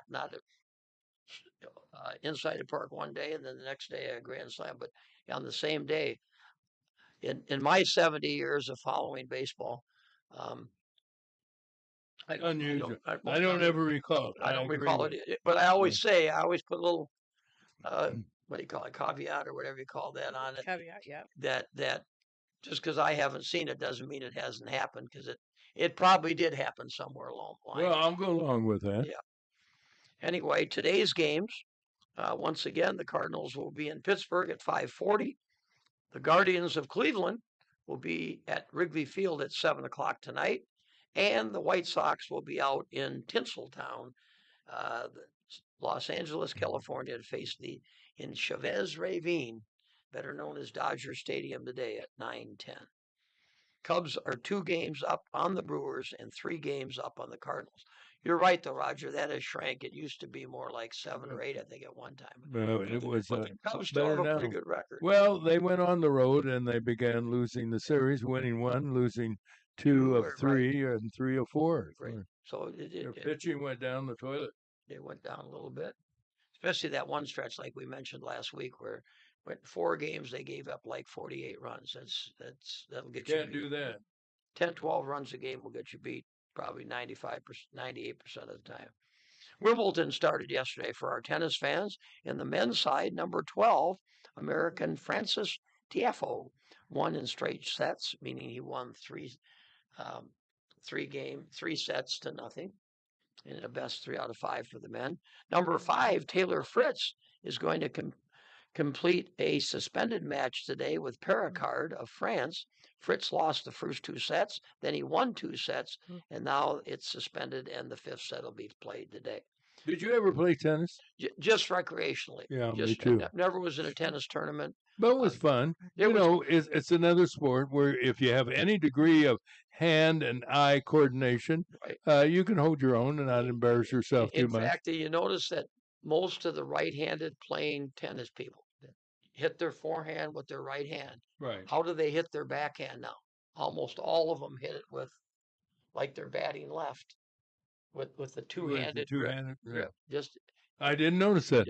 I will be watching the Wimbledon and see. More people hit their backhand now with 2 hands than 1 hand. And it goes back to something I believe, for some of our listeners that might be interested. I believe the right hand on the bottom controlling the instrument, when you're trying to use that instrument, whether it be a tennis racket or a baseball bat, is the natural way to swing. I've not heard that. Right. See, most people say, well, if you're right-handed, you bat right. Well, now you're actually getting the first pull action, the knob of the bat with your non-dominant hand. Well, thank you, Coach, for that. Yeah, but for 10 points, name at least one player in the major leagues who's a switch hitter.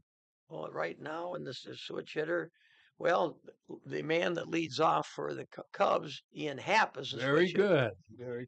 But I don't know if anybody. But he's a right-handed person, But he's a better left-handed hitter. He's a better left-handed hitter, which goes along with I say. And what's amazing to me regarding this, and I know I'm getting too vociferous again. Yes, you are, but that's okay. But the top hitters in baseball every year, or at least very close to equal, are left-handed hitters or switch hitters. Interesting. All right. But here's the thing that's so interesting to me about it. We only have about 10% of kids that start out batting left-handed. And then as the pyramid goes up like this, it ends up being about 50-50. The left-handed hitters. In other words, in Little League, you'll see your boys both batted right. Yes. Mm-hmm. Your nephew bats right. They're right-handed people. My grandson, you mean? Yeah, your grandson, right. That's what I meant. The third one that I know. My brother batted right. My second brother batted right. My dad's influence, he batted left, and in shooting a hockey puck, you want the puck on the left side of you too, so that you're controlling with that top hand. And anyway. Yeah. Anyway, 10 points. Who was, in your opinion, the most famous switch hitter? Mickey Mantle. Well, boy, I tell you what, you can't. Who's the last person to hit 400? Ted Williams. Ted Williams, 406 and 41. Okay. Throw right, bat left. Yeah. All right. Who was the famous hitter whose career in the major leagues halted by his service as a pilot in the Korean War? Ted Williams. Very good. Now with more sports. Ted Williams lost about, counting the World War II and the Korean War, I think almost 5 years of baseball. Yeah. And he still has 3,000. Still one of the greatest hitters of all time. I think the greatest. All right. Just flat out. Still the greatest hitters of all time. Right. Now here's Mike with sports. Yep. And I got to get down to Alcaraz won a thrilling 5-setter over Fognini from Italy, who was about 6 years, Mr. Dillon, 6 years older than Alcaraz, and at the end of the match, he looked 16 years older. And you play a 5-set match that goes around roughly 4 hours. I think it's tiring to watch it that long. It does. Women's play, Madison Keys from the United States, she won in 3 sets. And today, 2 of our better players on the women's side, Jess Pegula and Coco Gauff, play. Pegula, if that name sounds familiar, her father owns 2 big-time franchises in sport. He owns the Buffalo Bills and he owns the Buffalo Sabres. And he built the Penn State hockey program he gave them millions to do that. Next thing you'll tell me is he invented or produced Niagara Falls. Well, I'm sure he may own he may own part of it. Yeah, all right. And I'll conclude by in the Peoria Sunday Morning League, which is celebrating its 110th year of existence, the longest continuous amateur baseball league in America. The Miller Falcons lead the 8-team league at the July break, or going into July now, with a 10-1 record. Veterans Lance Hurwitz, Tim Cundiff. For 10 points, what does Tim Cundiff do? He's an optometrist. Right, but now what does he do on the side for the East Peoria Parade? He's Filippi. He's Filippi. I did not know He's that. Filippi. The big, tall Filippi is Tim He likes the bright lights and the theater and makeup. He'd be a good mayor, I think, of Peoria. He's got a lot of energy. Tim Cundiff and Brian Quinn are also part of that veteran team. And the Colonels Collegiate League played down in Normal, Illinois at the Corn Crib on the campus of Heartland Community College. The Peoria Merchants Summer College team leads that league with a 13-5 record at roughly the halfway point of the season.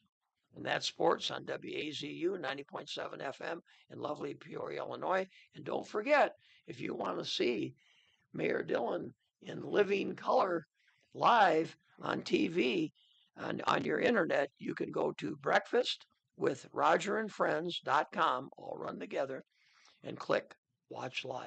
And that's sports. And he's a sporting guy. Good morning, Jim Dillon. Good to see you this morning. Good morning.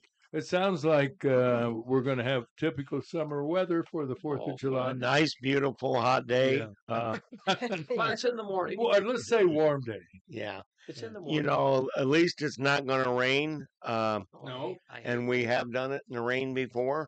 What, do you remember what year that was the last time it rained?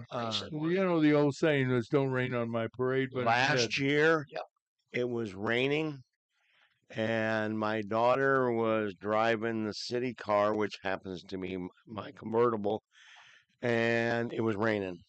And I told her that if they kept saying that it was going to quit, and that if it quit raining, she could put the top down.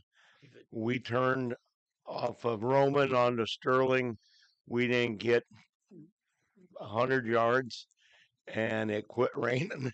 And I had to laugh because the top started going up, and everybody started clapping. Hey, I've heard people try to get a little applause, Roger, but that's not a bad way. But start with a convertible. And we've done it. I don't know if it was in 2009 or in 2015 when we had the band from Ireland here. Yeah, I remember that. And it rained and it rained, and everybody. And it was an election year because I had different people calling from DC, their staff calling from DC. Are we going to have the parade? You said yeah. And the group from Ireland said, we play in the rain all the time. I was going to say, the rain made them feel at home, didn't it? And so Mark Worrell was in charge from Haddads at the time from the Lions Club. And he said, yep, we're going to do it. And so we stepped off, and it rained the whole time. And I walked, I think, with Jahan Gordon and Senator Dave Kaler. And it was a good way for me to show them where I could use some grant money to fix some of the streets that had water puddles in it. Puddles that lost some of the floats. That's what you call finding some good out of bad, isn't it? And, you know, that year, you could just take your shoes off and pour the water on it. I've never been so wet. But it didn't deter anybody of the people. We had thousands of people along the parade route, and I'll never forget former Mayor Jim Maloof was sitting there, and he come up and he said, only in West Peoria could you pull this off. Well, it is historic. How did it all get started? It started many years ago with Sharon McBride and some other mothers with the Scouts. And they decorated their bicycles. That's right. And they rode around West Peoria, and it's grown from that. Sunday, I was out at my sister-in-law's house, and her little neighborhood, they do the same thing with the kids. And they had all the kids dress their bikes up. And one of the neighbors is a fireman, and they got the fire truck to stop by, and the fire truck paraded them down the street and brought them back. Isn't that great? Do you still have people calling you saying that we'd like to be in the parade? Yes. Matter of fact, I made the parade lineup the other day, and it's something that once the city took over, I started doing.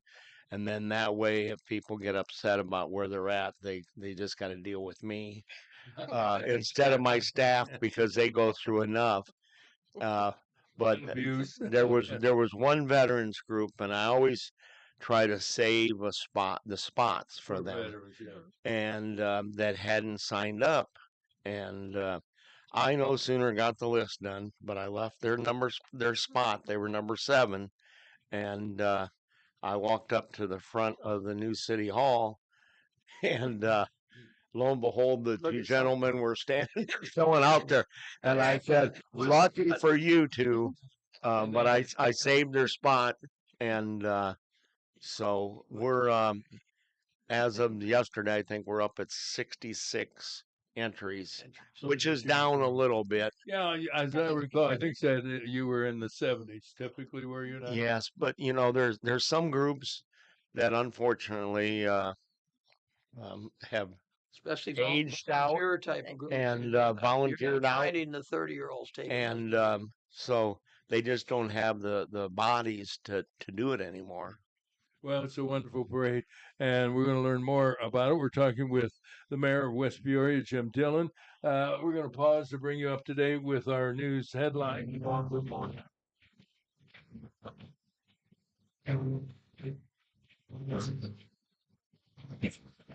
Our news brought to you by Bob Manning. He's a senior vice president and financial advisor with the Grandview Capital Group at Morgan Stanley in Peoria for all your investment needs.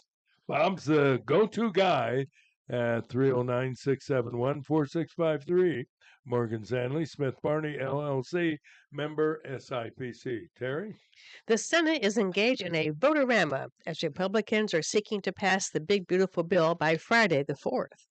Nothing is guaranteed as Republican Senators Rand Paul and Tom Tillis are on record opposing fellow Republicans. All Democrats are opposed, although Pennsylvania Senator John Fetterman calls stalling antics by Democrats silly.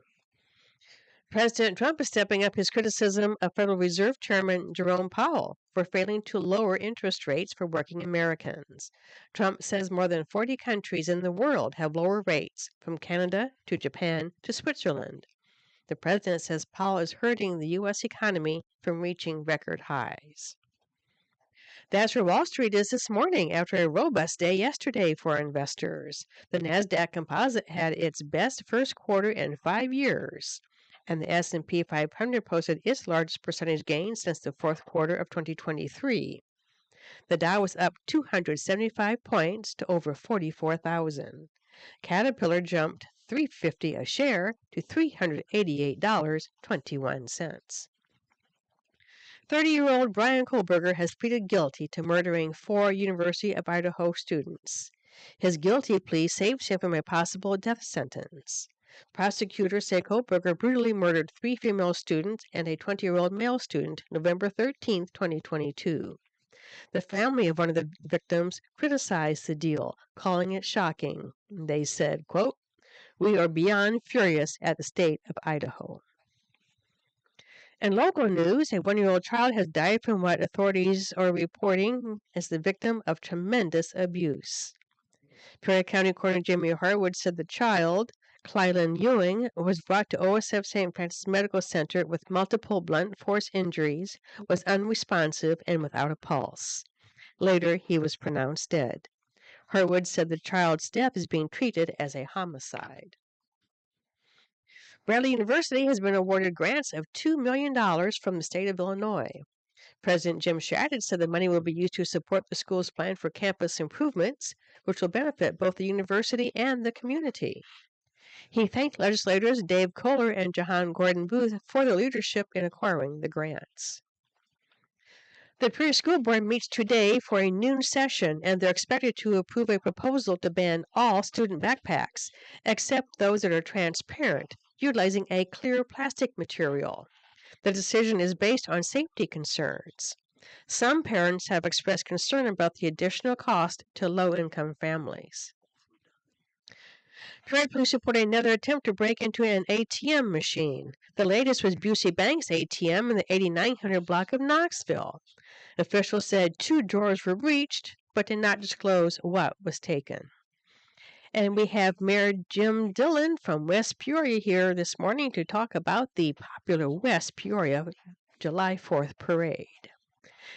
Another honor flight left the airport this morning. We heard exclusively from retired Air Force veteran Bob Reed that people, I think they said there are 72 veterans and their guardians, and they're looking at a good weather day in Washington, D.C., and they're excited to have a full day of activities. And don't forget, they'll return tonight around 9:30, I think she said, and people are encouraged to go out and welcome them home. Now, a check of the weather. Thinking about selling your home, buying a new home? Talk to Kathy Reynolds of Brilliant Real Estate. She's available 24/7 to help you. And you can reach Kathy at 309-696-2162. Sunny today. Beautiful summer day to kick off the month of July. A high of 85 tonight, clear 66 for the low. Tomorrow will be sunny and 88, and Thursday sunny and 90. Friday, of course, July 4th, fireworks and a hot 92, but a pleasant day for a parade. We will continue our conversation with Jim Dillon here shortly. Friday night, partly cloudy, low 75 for the weekend. Saturday, sunny, 92, and Sunday, sunny and 90. We're up to 72 degrees. And that's a look at the news and the weather at the bottom of the hour. Jim Dillon, Mayor of West Peoria, is here, and we're talking about a parade, and we know that no one's going to rain on your parade this year. We sure hope so. Yeah, that's the way That's it'll the be. plan. You know, Jim, you have, I think you said 66 participating groups and organizations and so forth. Who's the longest running? Am I challenging your memory? Who's been Well, with? we actually still have the scout group Good. that started it. It's dwindling, but they actually the fire department, West Peoria Fire Department volunteers will lead the parade. The sheriff tries to cut in, and who's going to tell the sheriff what he can do? If anybody could do it, you would. No, Chris Watkins Chris is Watkins is a good guy. a great man, doing a great job for the citizens, and so we kind of let him do what he wants. But he'll go probably behind the fire department because they've always done it, and then the scouts. That's great. And then usually post 2 is up there with the veterans. I probably shouldn't ask you this, but I still remember with some degree of humor. The year, was it a toilet that I thought of that on the way out here, Oh, did and I wondered if you would bring that up, but we talk about it all the time because it upset a few of us, but I do remember I and think, rightly so. and there was a they had hid it from us. They was all covered. We didn't know about it. And so, I called there was a woman that was in charge of the Republican float. And so I was embarrassed on behalf of the city. And I called her to apologize. And she told me at the time not to worry about it, that she thought it was funny. And so that was nice. I was like, okay, maybe I'm overreacting, but but that's what I remember from it. And I don't even remember. All I remember, it was a toilet, a golden toilet. I didn't see the rest because we're usually up towards the front of the parade, and what I usually do is I walk back to the corner where the parade starts, and I thank some of the groups, the fire departments and things for coming, and hope to see you next year. And so I just kind of turned around and I seen the golden toilet, and that's all I seen. But I got a lot of people that called about it, and so we did follow up a little bit on it. And did they ever apologize for what they did? Not really. There was a lot of denial, but we know who did it, and it was an unfortunate thing. The young man still lives in West Peoria. He's doing good, and so I think he knows that I wasn't happy. Yeah. Essentially, can you give more details or not? On which? On the toilet. It was more than just a toilet. Yeah. There was maybe I think a lady in a cage or something that was dressed up as a cat. And I don't really remember anything else because I didn't see it. I didn't see it either. I just know it was in it. Well, let's turn from that debacle to I think of all the parades you had, the one that you had, the group that came from Clonmel to participate had to be absolutely wonderful because it was no small undertaking to get them to arrive all the way in all together because how many band members there were was they? Over 100 band members plus the chaperones and other people. That had to cost a fortune. And you housed them with people too, didn't you? Yeah, the students they had to raise. This is big business over in Ireland, where the different towns have their different bands, and you have to try out for it. Really? And Leo Jordan was the head of the Friends God of bless him. Clonmel, Leo, yeah. and Leo was very him and his wife Joe were very instrumental in getting them here.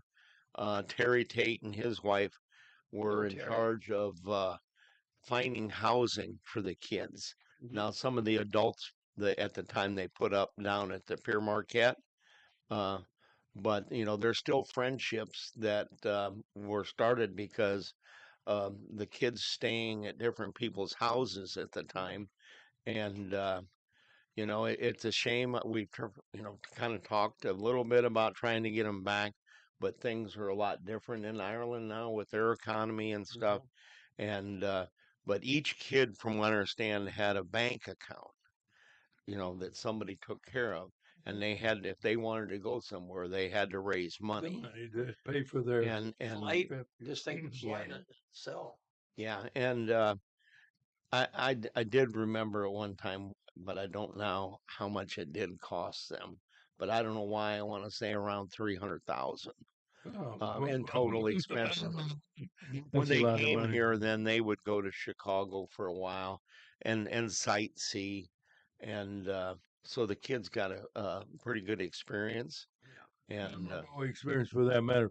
As I recall, we had some of the representatives on our show. Yes. And they brought a CD with them that I played, and I have it somewhere in my CD collection to play. But they were wonderful, and I'm sure every family remembers taking one of the kids in their home. The year that they played in the Pouring Down Rain, they went back and they won the European Championship. Right. And so they were good. Yeah.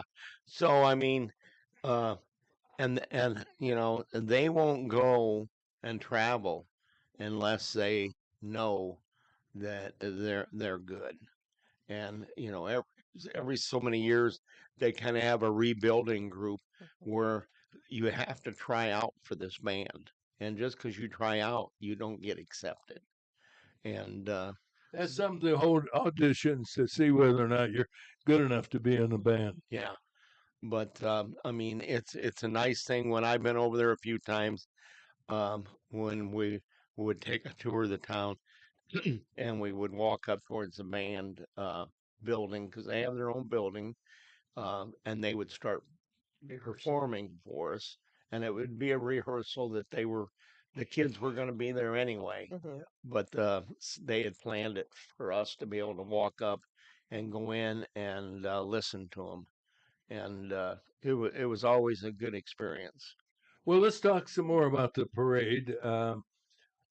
What is the parade route, and how long do you think the parade will last? Well, we're going to we try to get it done in a little over an hour. Oh, perfect. We start at Roman and Sterling. We line everybody up, and today a couple of my aldermen and myself are going to go and paint the numbers on the street where people will line up. Now, do they line up? I don't know which direction we're talking about. Do they line up on Sterling toward what would be the west? We're going to be lining up on Roman. Oh, on Roman. Looking towards western. Towards western? Oh, yes. Okay. And so what we're going to do is we're going to take a sharp right onto Sterling. Right. And go down Sterling Avenue to Moss Avenue. Okay. And then I'm trying to, having once lived in this West Peoria, I'm trying to picture. So you're lining up on Roman. Yes. And you're going to turn right at Sterling? Yes. To me, that means you're turning toward Heading. No, if you turn towards Heading, you'd be going left. Okay. All right.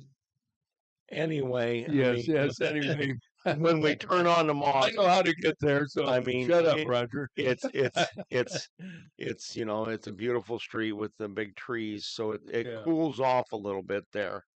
because you're kind of shaded, and then we'll go down to Waverly Avenue, and we take a left onto Waverly, and we go down past the firehouse. That's where there'll be a group of judges that can judge each float if they want to be judged. I didn't know that. Okay. Yeah. If I did, I forgot for that matter. And then we'll go by a couple establishments right there. Where people drink.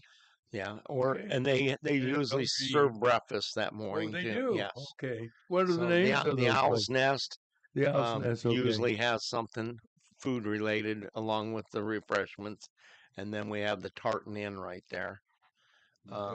And then they'll go on down to Roman Avenue. And turn left. And turn left, and they'll go back. I got that one right. And then they'll go back down to Sterling Avenue, and you're going to be taking yes, and you're going to take a sharp right, and the parade is going to go down past Franciscan Center on Sterling Avenue, because that's the way it's always been. Now, we did move the flag raising from in front of the Franciscan up to the new city hall, because we moved the war memorial, and so we'll have the flag raising there after the parade. After the parade, and we'll give a few awards out. I usually say very few words, and then I will announce the grand marshal for the parade. Can you give us a hint? Is it male or female? Oh, I'd be in trouble if I said. Okay. See, that's always supposed to be secret. Yeah. And usually it is. You do a pretty good job of. We try to keep it that way. We let some family members know so that they can be there. Make sure that they're. And is it always a West Peoria resident? No, it used to be, and then we had to open it up a little bit, because we had people that were very good to West Peoria throughout the years, working with different things, and so they decided that they would open it up. We try to do it so that, because we have so many good people that are qualified to be Grand Marshal, that you only get it one time. I think there's been only one time that they never used to keep track. So you're saying that somebody slipped in for somebody got number two. Somebody got a number second. Two, but and it was well deserved. And who was that?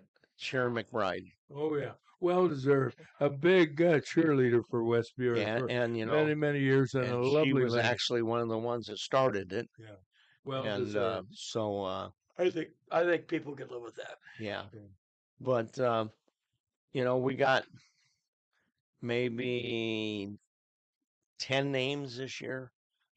People that sent letters or emails. Nominations.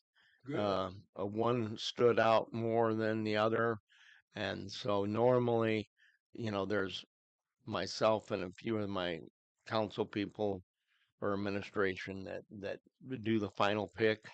Can you just go ahead and kind of whisper the name? Get him into trouble.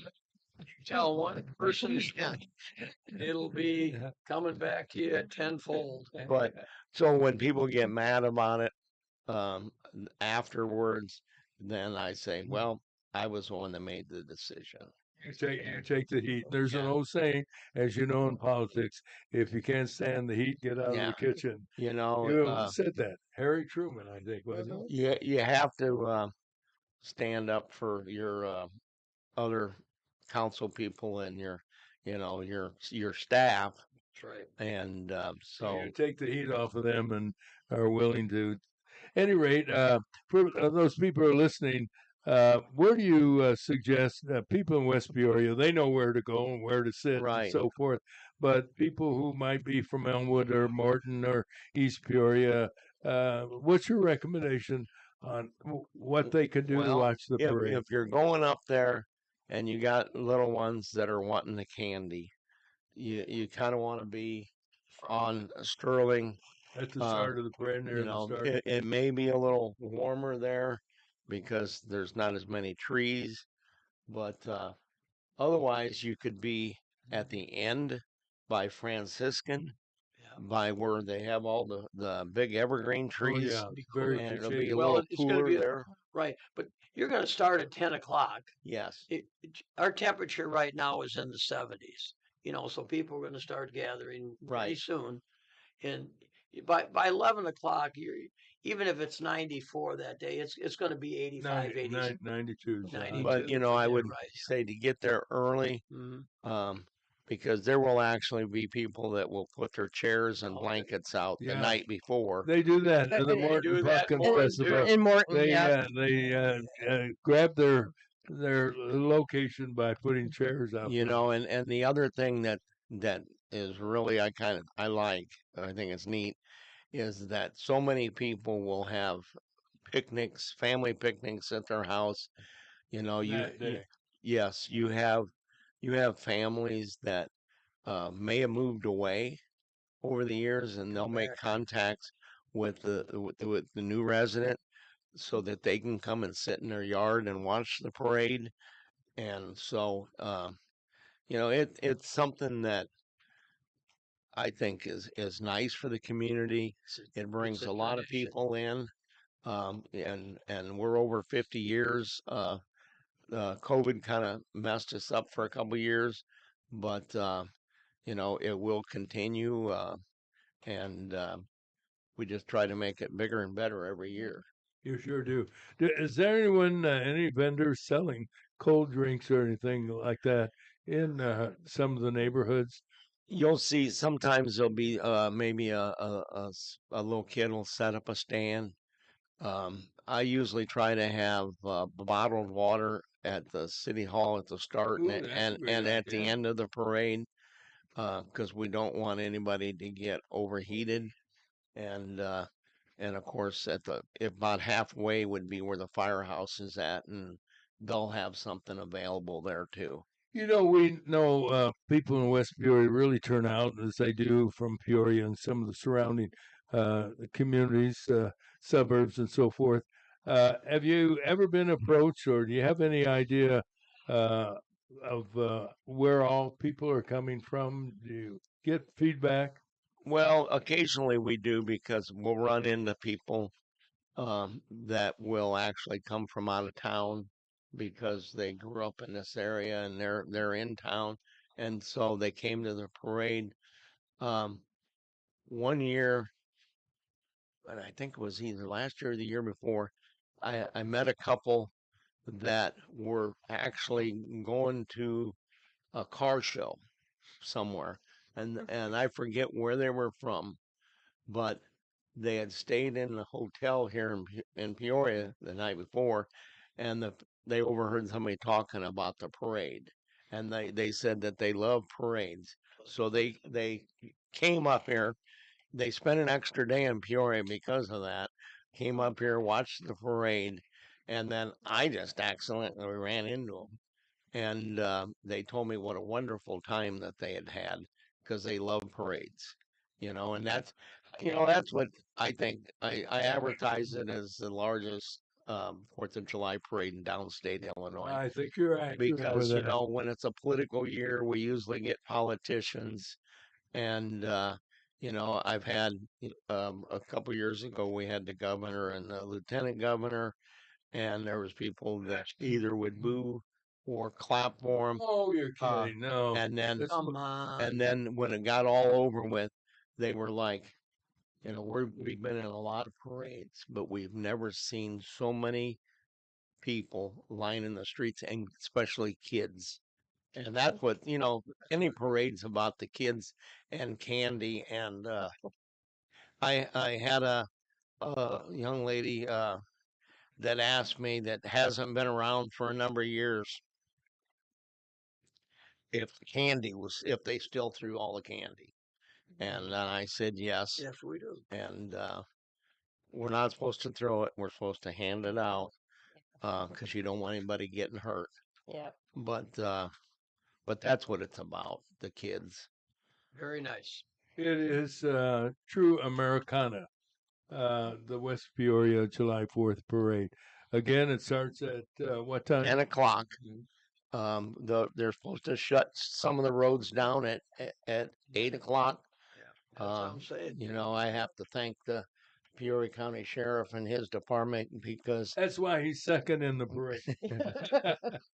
Because, you know, they help with traffic control and we have a lot of volunteers. We couldn't do it without the volunteers helping.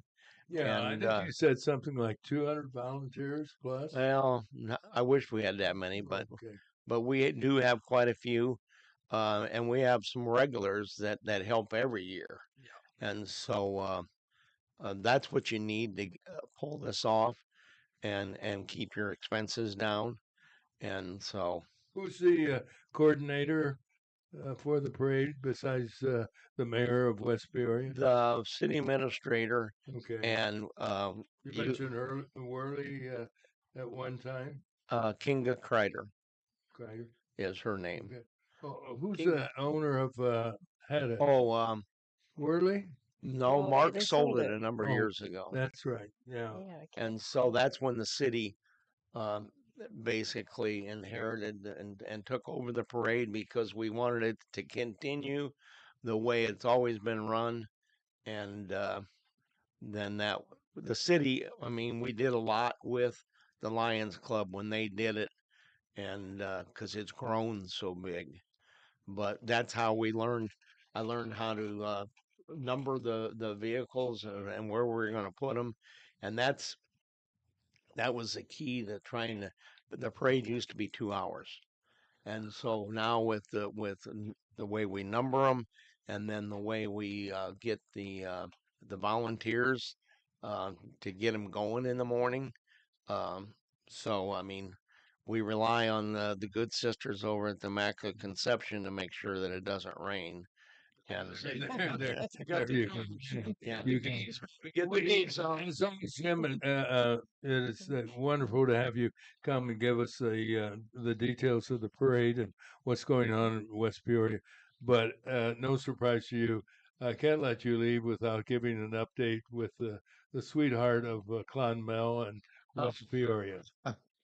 I talked to Yvonne Murphy a week or so ago.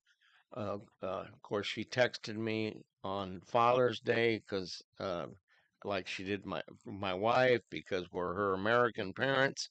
But she's doing good. She's in Michigan with her boyfriend Ryan, and still working remotely for Pearl Technology here in Peoria. Kidding, is that right? And that's wonderful. So, well, as you know, we loved having her on the program, and really an absolute sweetheart. If everybody in Clonmel is like her, it's a wonderful city. That's if you ever make it there, that's what you'll discover, Roger. Yeah, because great people. It's all about the people over like there. West Peoria. Yeah. Yeah, just like the people of West Peoria. I'm working on trying to get her to come back here some weekend. Well, if you need help, let me know. All right. No, she's great. Hey, great parade, and get out and see the parade beginning at 10 o'clock in West Peoria. Jim, it's always great seeing you. That's Friday. Thank you, Roger. Have a good day. Yeah. Thanks. Yeah, you bet.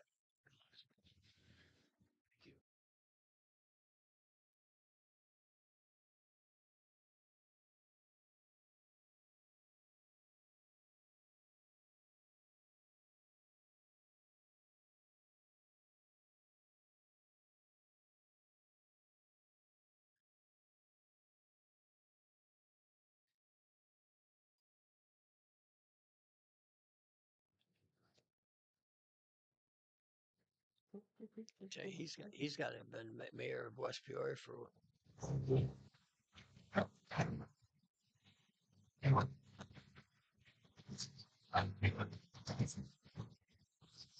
everybody. It is Tuesday, the 1st of July, and we begin this block on WACU FM 90.7 in wonderful Peoria, Illinois, with a check of the weather.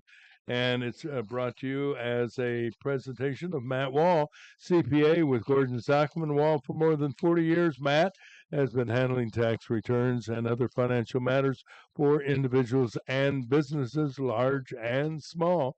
His phone number, you can reach Matt at 309-692-4030. Sunny today with a high of 85, clear tonight, 66 the low. Tomorrow warming up under sunny skies to 88. Thursday it'll be sunny and 90.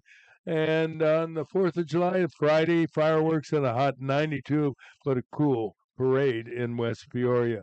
Friday night for Red, White, and Boom, cloudy with a low of 75. For the weekend, Saturday, sunny, 92, Sunday, sunny, and 90. And right now, our temperature at 72. With our lead story, here's Terry. The United States Senate is engaged in a votorama as Republicans are seeking to pass the big, beautiful bill by Friday the 4th. Democrats are using a variety of stalling tactics to at least slow down the democratic process, indicating they think the GOP has the necessary 51 votes for passage.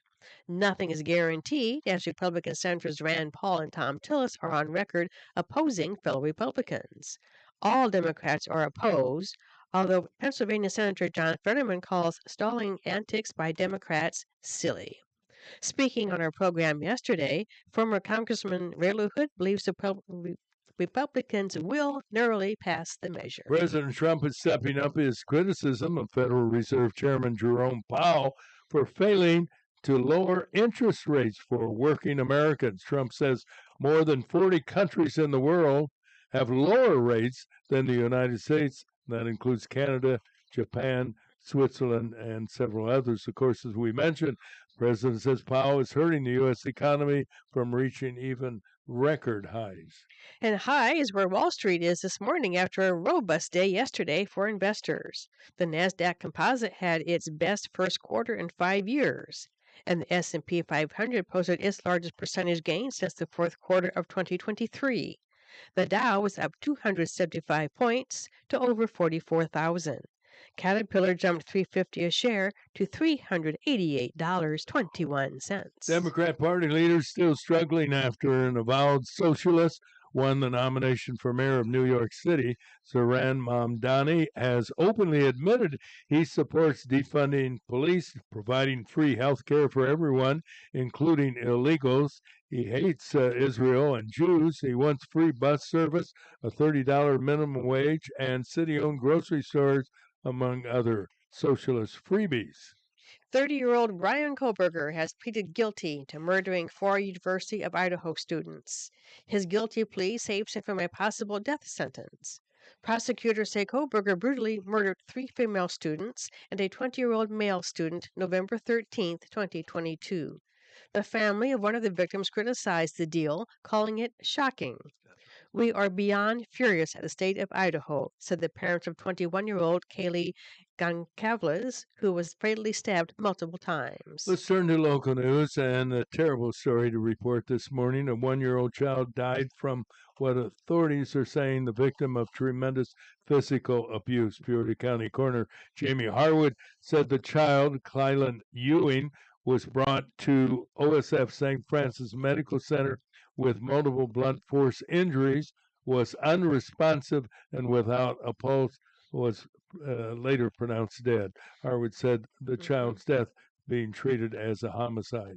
Bradley University has been awarded grants of $2 million from the state of Illinois. President Jim Shadid said the money will be used to support the school's plan for campus improvements, which will benefit both the university and the community. He thanked legislators Dave Kohler and Jahan Gordon Booth for their leadership in acquiring the grants. The Peoria School Board meets today for a noon session. They're expected to approve a proposal to ban all student backpacks, except those are transparent, utilizing clear plastic material for the backpacks. The decision based on safety concerns, they say. Some parents have expressed concern about the additional costs to low-income families. Peoria police report another attempt to break into an ATM machine. The latest was Busey Bank's ATM in the 8900 block of North Knoxville. Officials said 2 drawers were breached, but did not disclose what was taken. And we just concluded a wonderful conversation and interview with our friend West Peoria Mayor Jim Dillon about the West Peoria July 4th parade this Friday morning, kicking off at 10 o'clock, and an open invitation from the mayor to everyone to come Friday morning and enjoy the July 4th festivities. Another honor flight left the Peoria Airport this morning. We heard from retired Air Force veteran Bob Reed, who was our on-the-spot reporter, you could say. Yeah, on assignment. On assignment. He said everybody was excited. I think there's 72 veterans and guardians going to Washington, D.C. for the day. And he wanted to remind everybody to come out to the airport around 9:30 this evening and give them a big welcome back. And that's the news, Roger. Okay, and now more news from WCBU, a presentation of Hometown Community Banks. Divisions of Morton Community Bank, employee-owned, locally operated. You can still choose a hometown bank at hometownbanks.com. Member FDIC. From the WCBU newsroom, I'm Ben Howell. A state official working to fight homelessness is concerned by proposed cuts to the U.S. Department of Housing and Urban Development, or HUD. Christine Haley is Illinois' state homelessness chief, appointed by Governor J.B. Pritzker in 2021 after he created the role. She says the recently passed state budget preserves several of her office's programs, but federal proposals put rental assistance at risk. Thinking about housing choice vouchers, family unification program vouchers. It would mean cuts to some of our shelter dollars. Advocates say nearly 400,000 households in Illinois receive rental assistance from HUD-funded programs. The Peoria Area Chamber of Commerce is looking to maximize the business community's role in shaping the region's growth.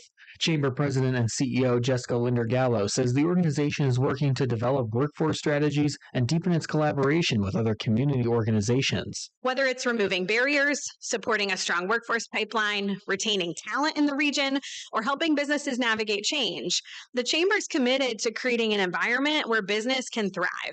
Gallo credits a partnership with the Regional Workforce Alliance in helping individuals boost skills and bridging employment opportunity gaps. The city of Peoria is getting a Harvard Bloomberg City Hall Fellow to help develop housing solutions. Jacob Xavier will begin a 2-year stint in August with his salary and benefits covered by the Bloomberg organization. Mayor Rita Ali says he will further Peoria's efforts to address a growing housing crisis. She says the goal is to make sure Peoria is a popular area to live, work, and play. And an immigration attorney says there's a lot of uncertainty about how the Supreme Court's ruling on birthright citizenship will impact Illinois. Madeline Cox-Guerra is a staff attorney with the Immigration Project. She's offering advice for immigrant families who are worried the Trump administration's executive order may ultimately be upheld or could lead to a patchwork of laws across the country. Try to get your documents if you can. Be prepared for what the lower courts are going to say next. The Supreme Court struck down universal injunctions from blocking the president's order, but the court did not rule on the legality of the order itself. I'm Ben Howell. Okay, Benny, thank you so much. Time for sports. Coming out of the dugout with the latest is our Tuesday morning sports guy, the one and only, ladies and gentlemen, Mike Olson. Thank you very much, Roger. Well, the Pittsburgh Pirates put it to the St. Louis Cardinals last night, 7-0. Shut out the Birds, and they will play tonight again at 5:40 in Steel City. Red Sox-Cincinnati game last night, they had a feat that doesn't happen very often, if it has happened much at all. Wilyer Abreu hit an inside-the-park home run and then hit a grand slam home run in the same game. Two feats that do not happen very. You don't see a grand slam a lot, more than you do an inside the park, but you certainly don't see the same player hitting both of them. So congratulations to Mr. Abreu. Today's games, like I mentioned, the Cardinals will be in Pittsburgh at 5:40. The Guardians of Cleveland will be at the Chicago Cubs Wrigley Field at 7:05, and the White Sox will be in Chavez Ravine, which is better known as Dodger Stadium now, at 9:10. It was originally called Chavez Ravine. It's a little ravine where it was built, and that was its name for many years.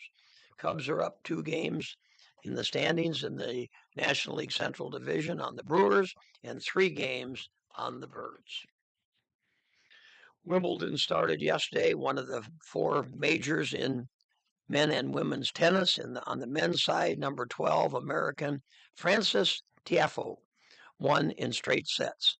Number 5, Taylor Fritz is going to complete a suspended match with Perricard of France. Okay, Fritz lost the first 2 sets, but then won the next 2, and they will continue today with their 5th set to determine the winner in that match. Number 2 seed and one of the best players in the world, Alcaraz, won a thrilling 5-setter. Had to go 5 sets to beat Fognini, Fognini, Fognini, who was about 16 years older than Alcaraz, and he looked at the conclusion of that match. Most notable men's loss yesterday was number 9 seed Medvedev. Women's side, Madison Keys of the United States won in 3 sets. Today, Jess Pegula and Coco Gauff from the United States will open their Wimbledon play.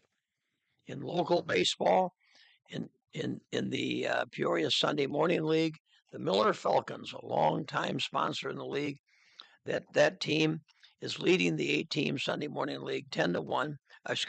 Leading the league with a 10-1 record as we head into now July, basically the last month of the season, or at least the regular season. Veterans Lance Herlitzka, Tim Cundiff, and Brian Quinn are leading that veteran team, Miller Light Falcons. In the Colonel's Collegiate League, which is a summer college league played down at the Corn Crib in Normal, Illinois, on the campus of Heartland Community College, the Peoria Merchants summer college team made up of local players. There's 12 from the Peoria area, and I believe 5 from the Bloomington Normal area, and a couple others. We got one boy from California even that are playing college ball, and they choose to play in this college league that has a 30-game schedule plus a tournament, and the Merchants now lead that regular season with a fine record of 13-5. And that's sports on WAZU 90.7 FM in lovely Peoria, Illinois. And on the internet, you can see it live. breakfastwithrogerandfriends.com. breakfastwithrogerandfriends.com. Run it all together and then click on watch live. Well, that's a good plug. Sports. Well done. You bet. Thank hey, you. Earlier we were talking about how the Peoria Park District has taken part of the tennis courts in the Glen Oak Park area and turned them into pickleball courts. Yep. Have you played pickleball? I was just talking to somebody the other day, and as a matter of fact, yesterday, and she said, "Hey, I had fun. That's a great game." Well, I think it's played with I would call more of like a wiffle ball. Okay, right. I think what it does, as you know, you can only throw a wiffle ball so hard. You can throw a tennis ball, you can throw a hard ball much harder than you could. So I think what you're seeing is it probably fits the average older American. But don't get me wrong. You have younger players. You have younger players too. It's we went through a handball craze, for no better word. Paddle ball. I can remember racquetball. That's the one I'm really thinking. Racquetball. My wife played racquetball over at Atlanta. That's a hard sport. Right. Have you ever played squash? No. Squash. I've eaten it, but squash. You use almost the same hard rubber as an ice hockey puck, but it's a little ball. It's about Don't you have a big racket? You have you have a racket. They play that down in Florida a lot. I'll tell you, I played that a little bit when I was going to graduate school over at Bowling Green in Ohio. The first time I ever played it. The only thing I didn't like about it, sometimes the guy behind you, he didn't hit the wall. Hit your back. Well, that's in racquetball. I had that same deal. But I'm telling you, Roger, this ball you use in squash. It's a hard ball. It's a hard. Well, it's not just a hard ball too, right? But I remember the first time a guy was teaching me how to play racquetball. And he said, "Don't." And it was the doctor's man, Dr. Andy Kilgus, a pediatrician. But at any rate, I said to him, "Do you ever hit anybody? I mean, you're playing close together. Never happens. Guess what? I hit him in the side Yes, of the I did. head. I've been hit. I said I didn't do it on purpose, but I almost said, "See, I told you it's that dangerous." Anyway, let us introduce Josh Bradshaw from Advanced Medical Transport of Central Illinois. Sure. Haven't seen you for a while. Where you been hiding? Well, it's good to be back. I've just been working really hard. Yeah, That's great. Taking care of people. Have you played? I noticed you were kind of nodding your head. Have you played pickleball or racquetball? I've not, but I know it's really popular. It's really popular and all over the country. It started basically, I think, more down in the Florida area, California area, but now I even saw my Escanaba little town up in Upper Michigan. Yeah, they're putting in some pickleball courts, so it's all over the country right now. Yeah. You know, I don't know if you've seen that TV commercial. It's promotes a salve that you can put on bruises, and they show people falling. And there's a guy that weighs about 350 pounds playing pickleball. Yeah. And he comes running to the net, He goes, loses his balance, and winds up. And you shouldn't laugh, but you do. And that's the purpose of the commercial, is indicating that people do fall down. There's another one where a guy's dancing with his wife, and she loses her balance and hits the TV or something. I mean, it's. I don't care what sport it is. You're going to get some bumps You're and going bruises. to get bumps and bruises. Well, Josh Bradshaw of Advanced Medical Transport, you treat more than bruises. And you talk a little bit about heat-related patients. And are you seeing a lot this year? We are. Last week was a big week. We had a lot of calls last week. It was a big week because we had a lot of people suffering from the heat. It was a busy week. It's a busy week. Tell us about it. Well, we had a lot of calls from people who were out in the heat. It was kind of our first experience with that this year. Not ours as a ambulance company, but people being out in the heat, maybe overexerting, doing more than they should, getting overheated, and needing medical attention for that. Because you can have heat exhaustion, which is like cramps and body aches and maybe a headache. And in advanced cases, you'll start to get chills. You'll stop sweating. You need to get inside, rehydrate, rest, monitor the symptoms because you may need medical attention if they don't resolve. Heat stroke, which is often confused with heat exhaustion, is when you get confused, dizzy, you might lose consciousness. So that's much more serious. Typically, what if there's such a thing as typically the environment, the circumstances where you get called? Are they home calls? Are they at parks? Are they on the job? I continue to be amazed at people that work on roads during the heat, and most of these guys, I think, are in pretty good condition. People who do roofs and so forth. What do you see?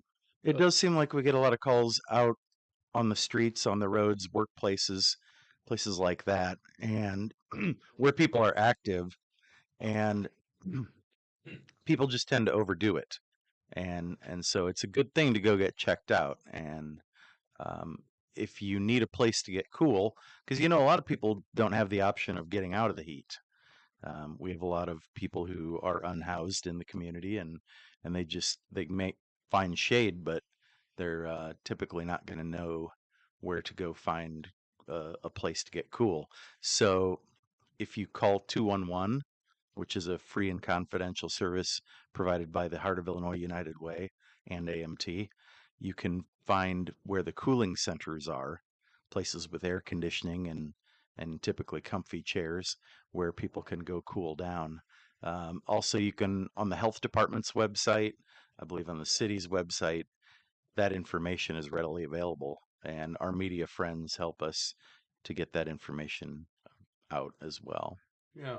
Have you been called to homes where someone living alone realizes they might be in trouble because they don't have air conditioning or whatever, and start worrying about heat stroke as well, if not heat exhaustion? For sure. It's surprising how many people in our community don't have air conditioning. And so it's really important during these times. And we're just in the first part of summer. So I think we'll see a lot more of this too. Give us a little bit of the protocol when you're called in the case of heat exhaustion or heat stroke. You don't know which of the two they have when you arrive, and what's the process? Well, we evaluate their level of consciousness and try to figure out what's happening with them. If they're altered or dizzy, of course, it's a much more serious kind of thing. So we're going to give them advanced life support, maybe help them An IV, you'd Yep, start. Yeah. yep, absolutely. Get them hydrated, get them in the back of our ambulance, which we keep cooler. And during the heat, we have challenges with that, so um, we cycle them back through the office and get them cooled off so that the back of the patient compartment can stay cool. So we have a heat protocol for our operations as well. Yeah, for your staff as well.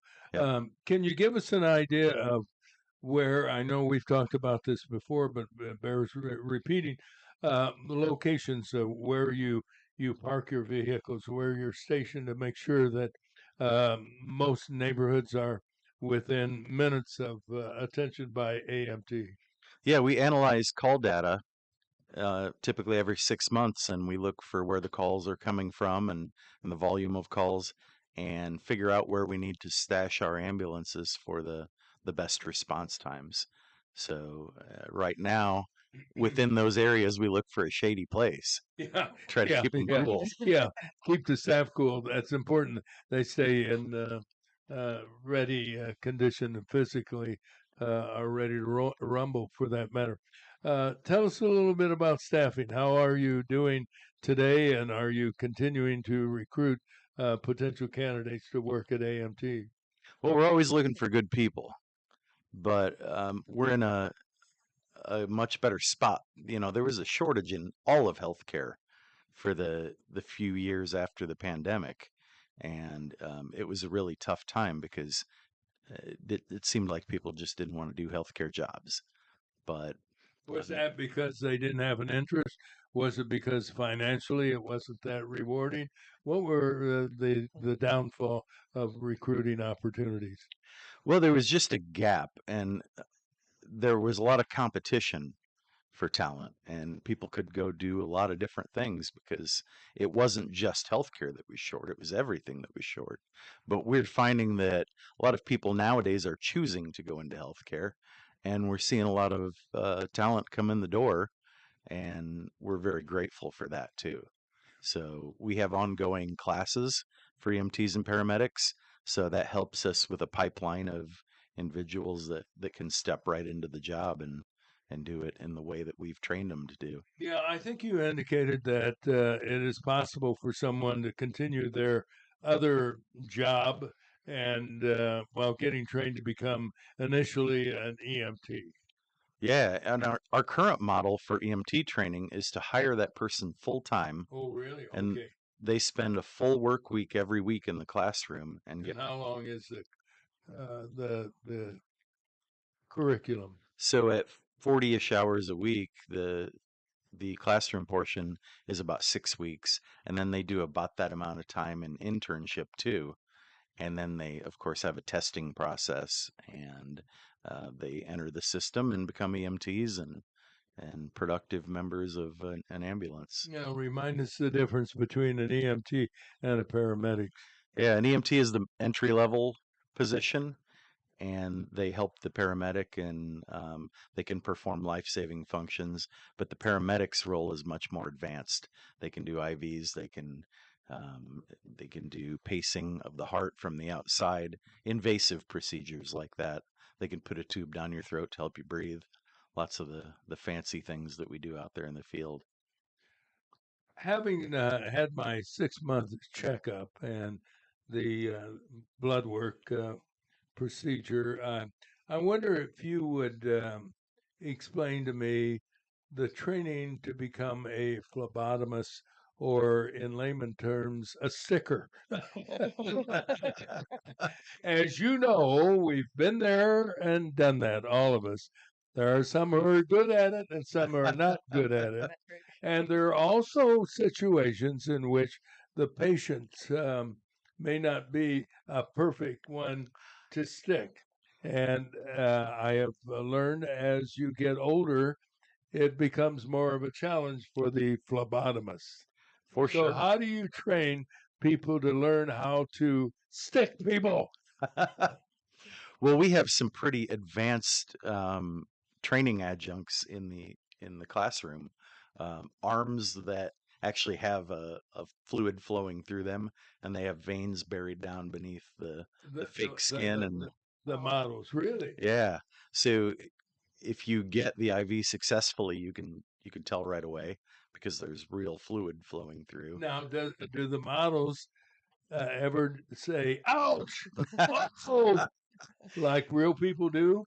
They do not, but okay, damn. But in the next phase, we in the office enter the classroom and let the students practice on us. Oh, So the dumb people who do that.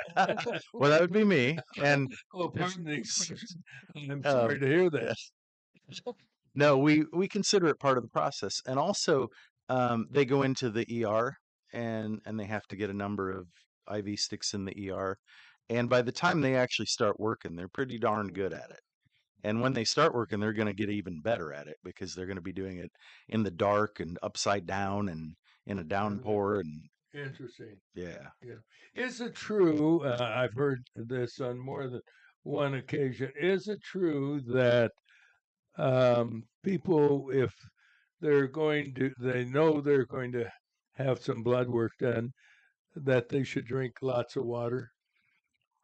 That would make sense to me. I would always, of course, follow the direction of your doctor, but being hydrated certainly helps in the process of. I just heard that, and I was one of two people waiting to get stuck yesterday, and the other was a younger woman, and she asked for a cup of water, and I was told that if you drink a lot of water, it helps locate the veins, the arteries for blood work, and she was drinking that water like she hadn't been drinking water in her life, and I thought maybe I ought to do that. Yeah, but we do. When you're older, they don't pop up like you want them to.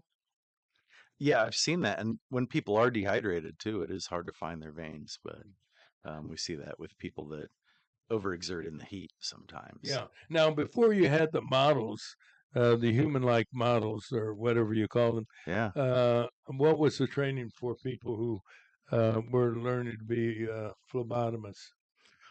Well, I wasn't around back in those days, but I think that they Well, how they did had you some. learn? I actually learned on rubber arms Okay, that you had did. veins in them Okay, like all right. that, and then you figure it out pretty quickly. It is a skill for sure, but you develop it pretty quickly, and you learn that you don't use your eyes. You feel around for the right vein, the one that you want, and you choose carefully and you try to do it with minimal discomfort to the patient Yeah. because nobody likes it. No, I remember I was in the emergency room several years ago. You want to guess how many times they stuck me before they were able to get an IV started? 5. You're a little low. 7 times. Oh my. Yeah. I had 3 nurses. Um, and there's a rule, I don't know whether it's written or unwritten, that if you don't do it in 2 times, you get replaced. Am I right Correct. on that?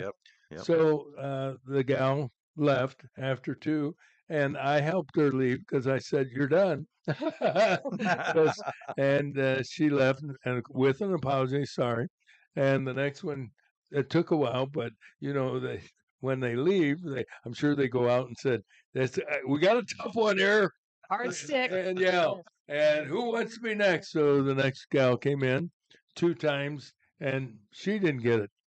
And in the meantime, of course, you can imagine what it feels like when you have 4 sticks and none of them work. Okay, so in came the third one, and she was bound and determined that she was not going to fail. The first time she was unsuccessful. Okay, here's stick number 7. she stuck me and moved that needle around like they were searching for the lost ark. And yeah, and finally got it.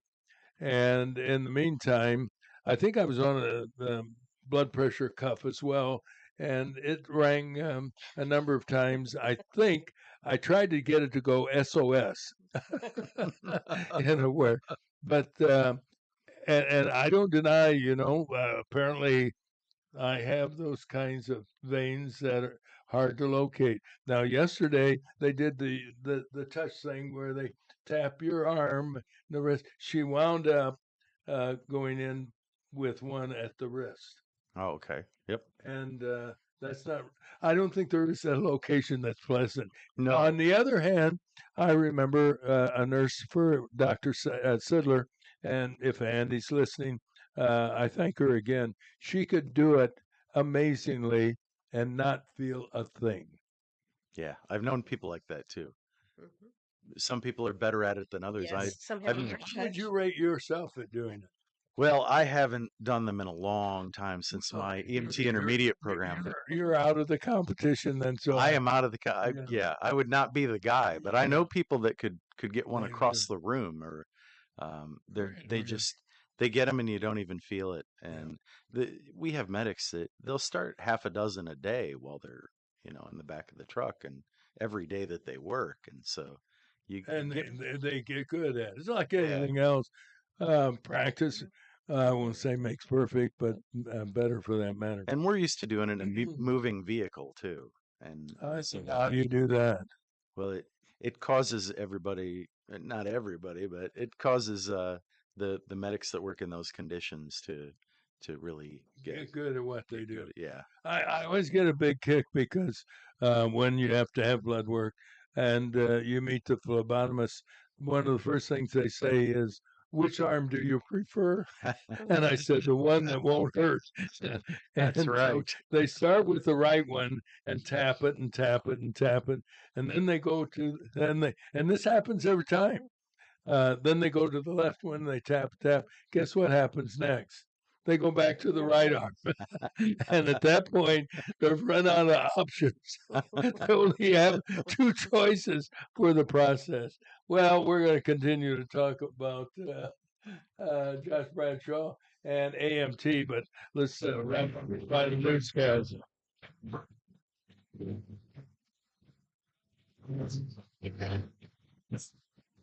And a little reminder that losing a pet affects just about everyone. The caring people at Peoria Pet Crematory know that. That's why they're available 24/7 to help you through the grieving process, offering several choices for care and remembrance. Peoria Pet Crematory. Jot the phone number down, 309-713-1898. Terry, the news. The Senate is engaged in a votorama as Republicans are seeking to pass the big, beautiful bill by Friday the 4th. Nothing is guaranteed, as Republican Senators Rand Paul and Tom Tillis are on record opposing fellow Republicans. All Democrats are opposed, although Pennsylvania Senator John Fetterman calls stalling antics by Democrats silly. President Trump is stepping up his criticism of Federal Reserve Chairman Jerome Powell for failing to lower interest rates for working Americans. Trump says more than 40 countries in the world have lower rates, from Canada to Japan to Switzerland. The president says Powell is hurting the U.S. economy from reaching record highs. High is where Wall Street is this morning after a robust day yesterday for investors. The Nasdaq Composite had its best first quarter in 5 years, and the S&P 500 posted its largest percentage gain since the fourth quarter of 2023. The Dow was up 275 points to over 44,000. Caterpillar jumped $3.50 a share to $388.21. 30-year-old Brian Koberger has pleaded guilty to murdering 4 University of Idaho students. His guilty plea saves him from a possible death sentence. Prosecutors say Koberger brutally murdered 3 female students and a 20-year-old male student November 13, 2022. The family of one of the victims criticized the deal, calling it shocking. They said, quote, "We are beyond furious at the state of Idaho." In local news, a 1-year-old child has died from what authorities are reporting as the victim of tremendous abuse. Peoria County Coroner Jamie Harwood said the child, Clylan Ewing, was brought to OSF St. Francis Medical Center with multiple blunt force injuries, was unresponsive and without a pulse. Later was pronounced dead. Harwood said the child's death is being treated as a homicide. Dillon University has been awarded grants of $2 million from the state of Illinois. President Jim Shadid said the money will be used to support the school's plan for campus improvements. Shadid said those improvements will benefit both the university and the community. He thanked legislators Dave Kohler and Jahan Gordon Booth for their leadership in acquiring the grants. The Peoria School Board meets today for a noon session, and they're expected to approve a proposal to ban all student backpacks except those that are transparent, utilizing a clear plastic material. The decision is based on safety concerns. Some parents have expressed concern about the additional cost to low-income families. Peoria police report another attempt to break into an ATM machine. The latest was Busey Bank's ATM in the 8900 block of Knoxville. Officials said 2 drawers were breached, but did not disclose what was taken. And a reminder that the famous and popular West Peoria July 4th Parade is this Friday. It steps off at 10 o'clock a.m. Mayor Jim Dillon was in this morning. I think he said they've got 66 units. Yeah, that's right. And he said it's going to be a beautiful day. In fact, he said they're going out today to paint the spots on the road for the numbers, and just it's a big deal. So go out and support West Peoria's parade. Another honor flight left the Peoria Airport this morning. We heard from retired Air Force veteran Bob Reed, who was on scene. He said there's 72 veterans with their guardians, and they are excited. They're going to have a full day in Washington, D.C., and don't forget, if you can, go out about 9:30 tonight to the airport and welcome them back home. And those are the headlines. All right, now a check of the weather brought to you by Advanced Medical Transport of Central Illinois. In a time of sudden need, AMT will be there in a matter of minutes with the most skilled and advanced pre-hospital care possible. AMT, dedicated to providing a better life through better health. And we're talking with Josh Bradshaw with AMT, and we'll continue that following our weather forecast. Sunny today with a high of 85 tonight, clear and 66 for the low. How about tomorrow? Sunny and 88, and Thursday sunny and 90. Friday, of course, is the 4th of July. Plenty of fireworks and a great parade, as you just heard from Terry, and a warm, maybe even a hot 92. So be careful out there. Friday night, slow for red, white, and boom.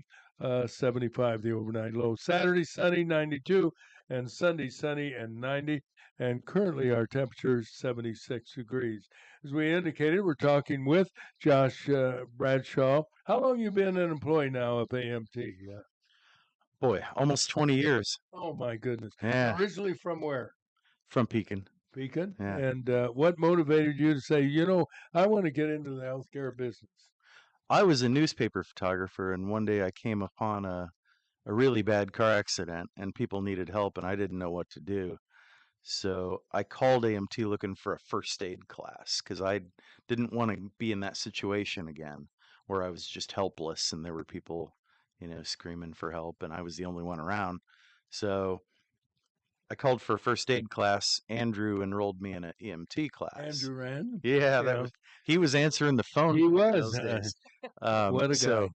Yeah, and I found out that I was really interested in it. And over the years, I worked more and more and more and found my affinity for emergency medical services.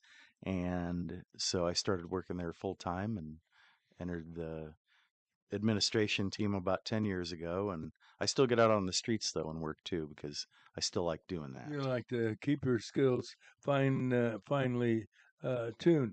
Not everybody's got to do that.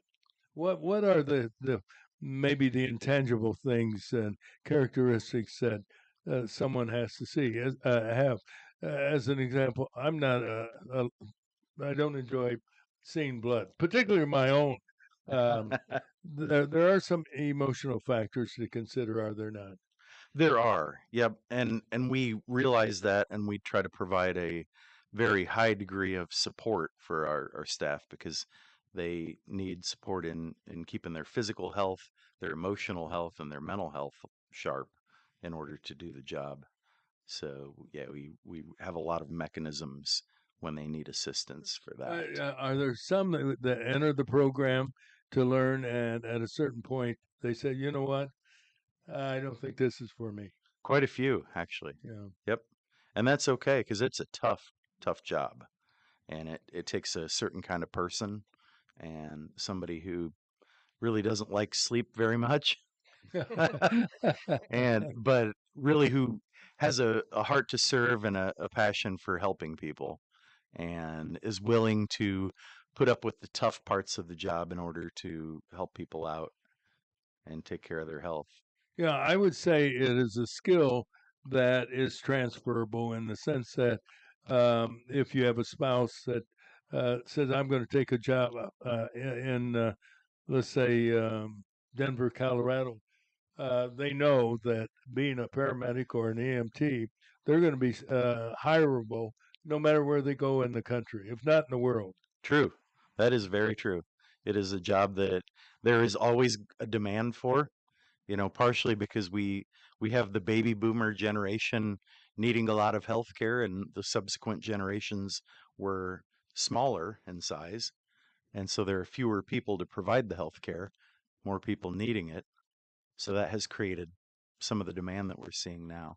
Well, if someone is listening who might be interested in a career change, or maybe they're young, they just graduated from high school, or maybe college, or junior college, or whatever the case may be. If they want to learn more, what do you advise them to do? Well, they can visit our website at amtci.org. They can walk in the front door. They can call us. They can on North Sterling Avenue. Yeah. Yeah. Yep. Get a hold of us any way you can, and we'll be happy to assist and tell you about all the opportunities and walk you through that process. As always, Josh Bradshaw, it's a pleasure talking to you. Don't be a stranger. Well, thank you for having me. All right. It's God always bless great you. to be here. Keep up the good work.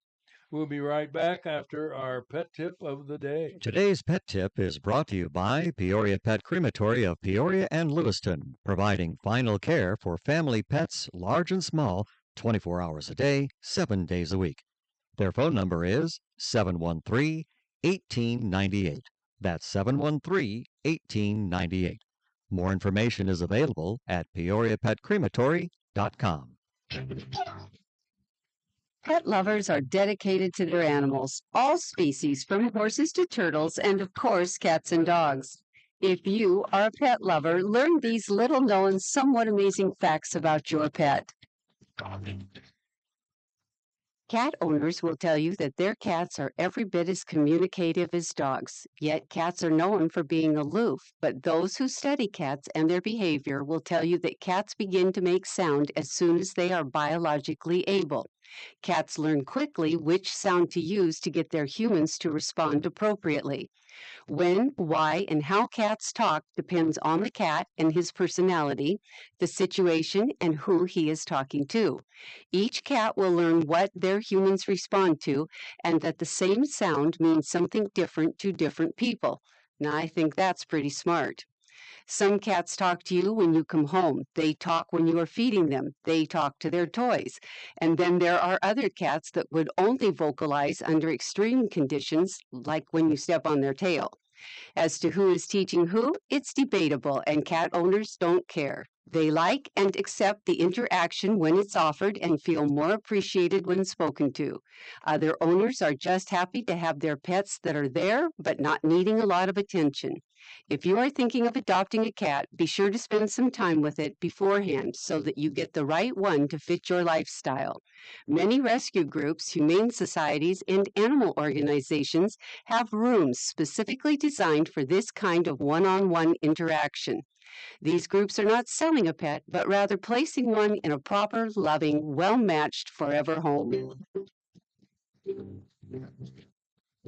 This whisker of information has been made possible by a grant from the Corporation for Public Broadcasting in partnership with Spot, Saving Pets One at a Time, and KSBR Studios. Produced by Joseph C. McGuire and theme music by Stuardo Glasser. Today's Pet Tip has been brought to you by Peoria Pet Crematory of Peoria and Lewiston, providing final care for family pets, large and small, 24 hours a day, 7 days a week. Their phone number is 713-1898. That's 713-1898. More information is available at peoriapetcrematory.com. Well, there you have it, ladies and gentlemen, our pet tip of the day.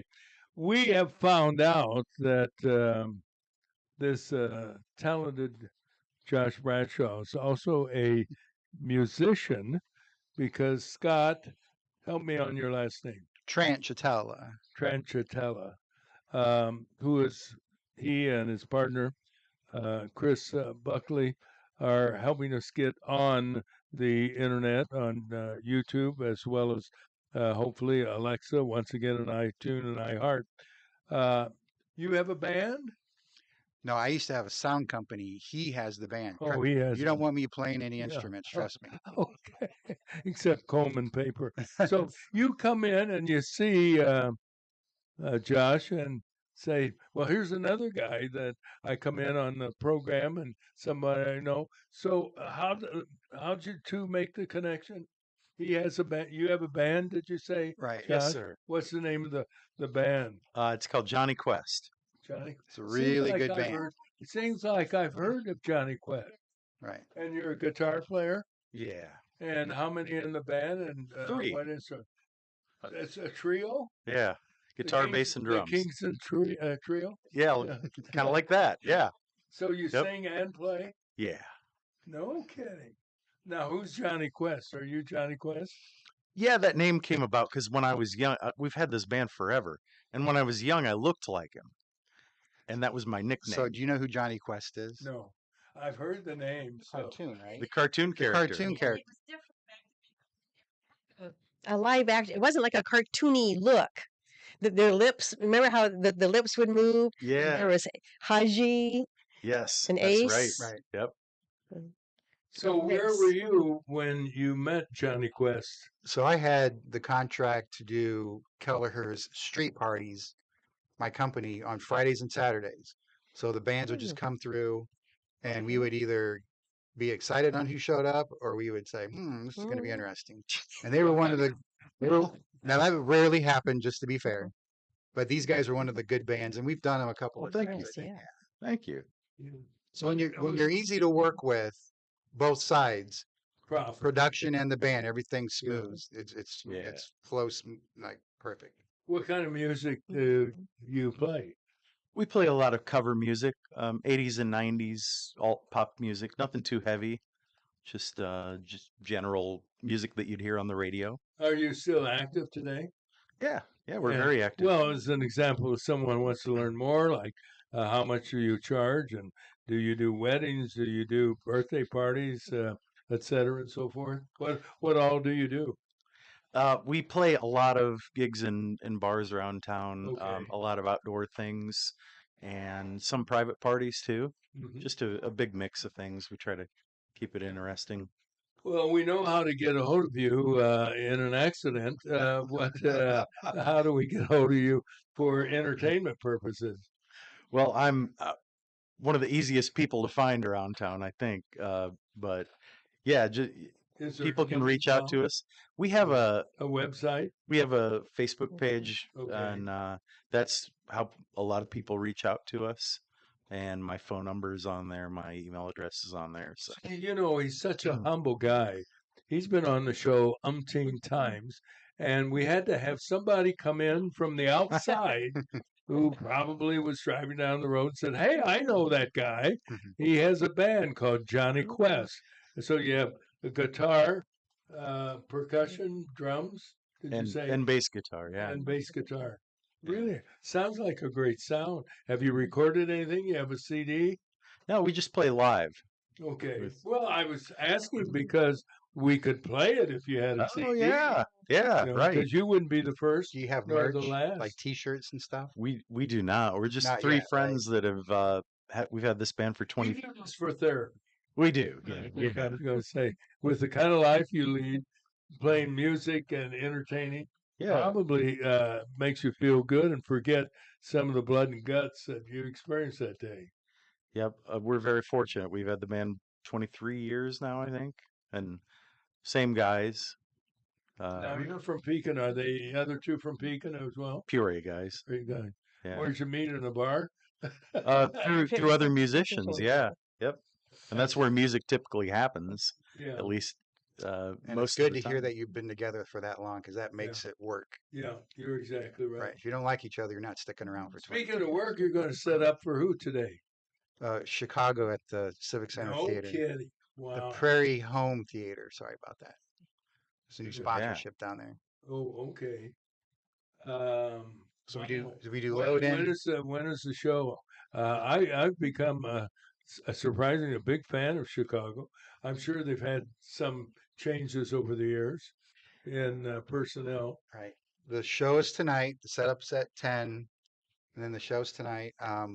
Chris and I are both in the IATSE 193 local stagehand union, which is very important to support your union, people. You bet. So yeah, we're in that union and at the shows today. So, and I'm very proud to be in that union. Yeah. Would this be one of the most famous groups you've set up for in your career? Well, I'm in it longer than Chris, like Kiss, Heart. Oh, really? Blake Shelton, Trace Atkins, Reba McEntire. Wow. Kevin Hart, Earth, Wind and Fire, Metallica, or not Metallica, Judas Priest. So I thought that was an expression. We've got Judas Priest. Here's Scott. We've got Wicked coming up. We just did Clue, Adam's Family. Collective Soul was like a week or two ago. Now, I had someone who used to be connected to the Peoria Civic Center, and as a result, some of their duties took them connecting with artists, and he told me who was a pain in the butt, and I won't say who it was, but a Christian gospel singer was the worst that he had to deal with. But I'm not going to tell you who it is, but do you have experiences with musicians?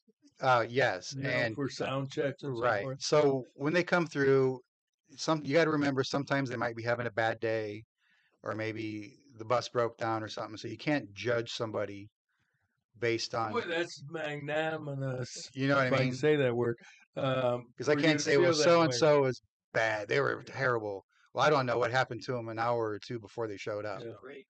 So we just do our job. We do it safely.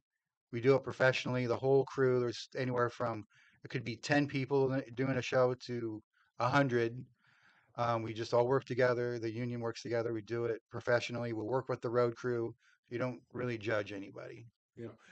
Having said that, however, who was the best to work with, and who was Gene Simmons so far? That's my opinion. Was the best.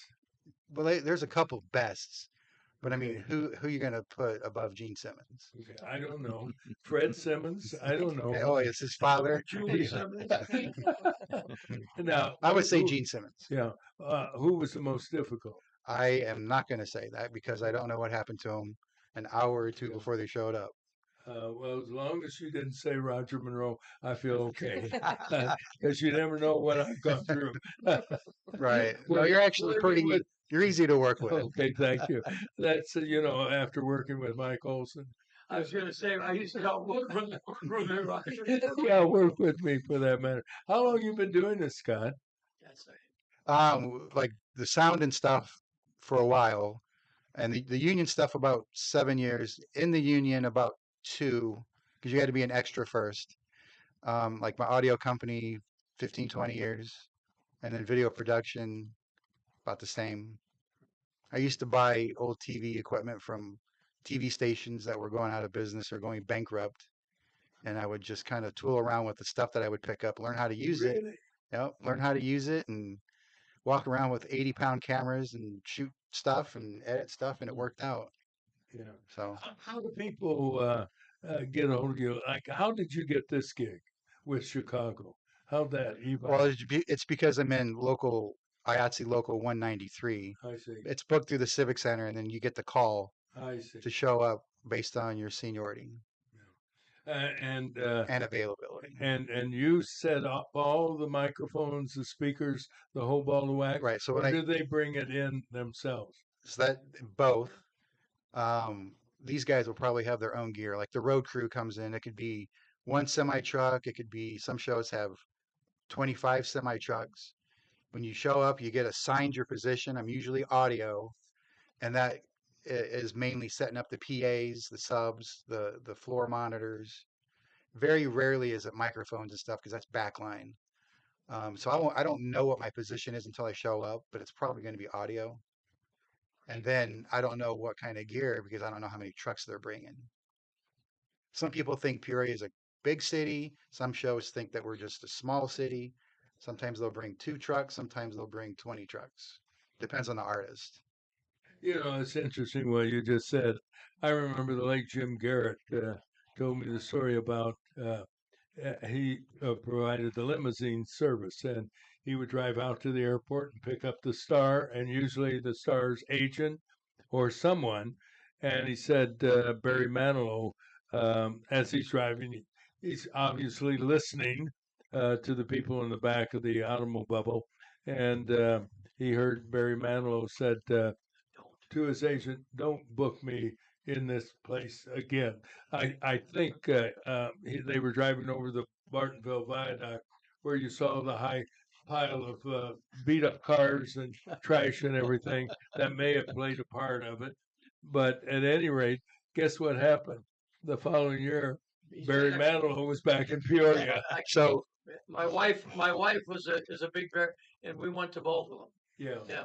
So here's my theory behind that. Okay, so Chris and I own a production company, It Plays Media Group.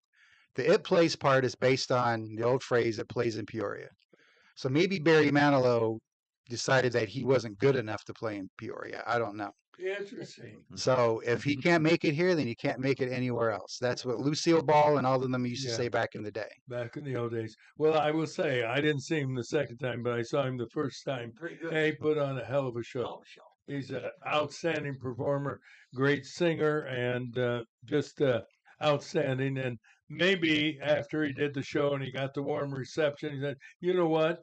You don't judge a town by anything other than Don't the people." judge a book by its cover. And we don't know what happened to him an hour or two ahead of time. I love your saying there. He might have seen his car in the pile that and recognize it and say, "I wonder what happened to my '89 Cadillac." Well, we're out of here, Scott. Thanks for stopping in and telling us about what's going on. If somebody wants to hire you, how do they get in touch with you? Non-union or side stuff is itplaysmedia.com. If you want to do the union stuff, we're always on Facebook looking for extras. IATSE 193. And we can ask Josh, when's your next gig? It would be the 11th at Martini's on Water.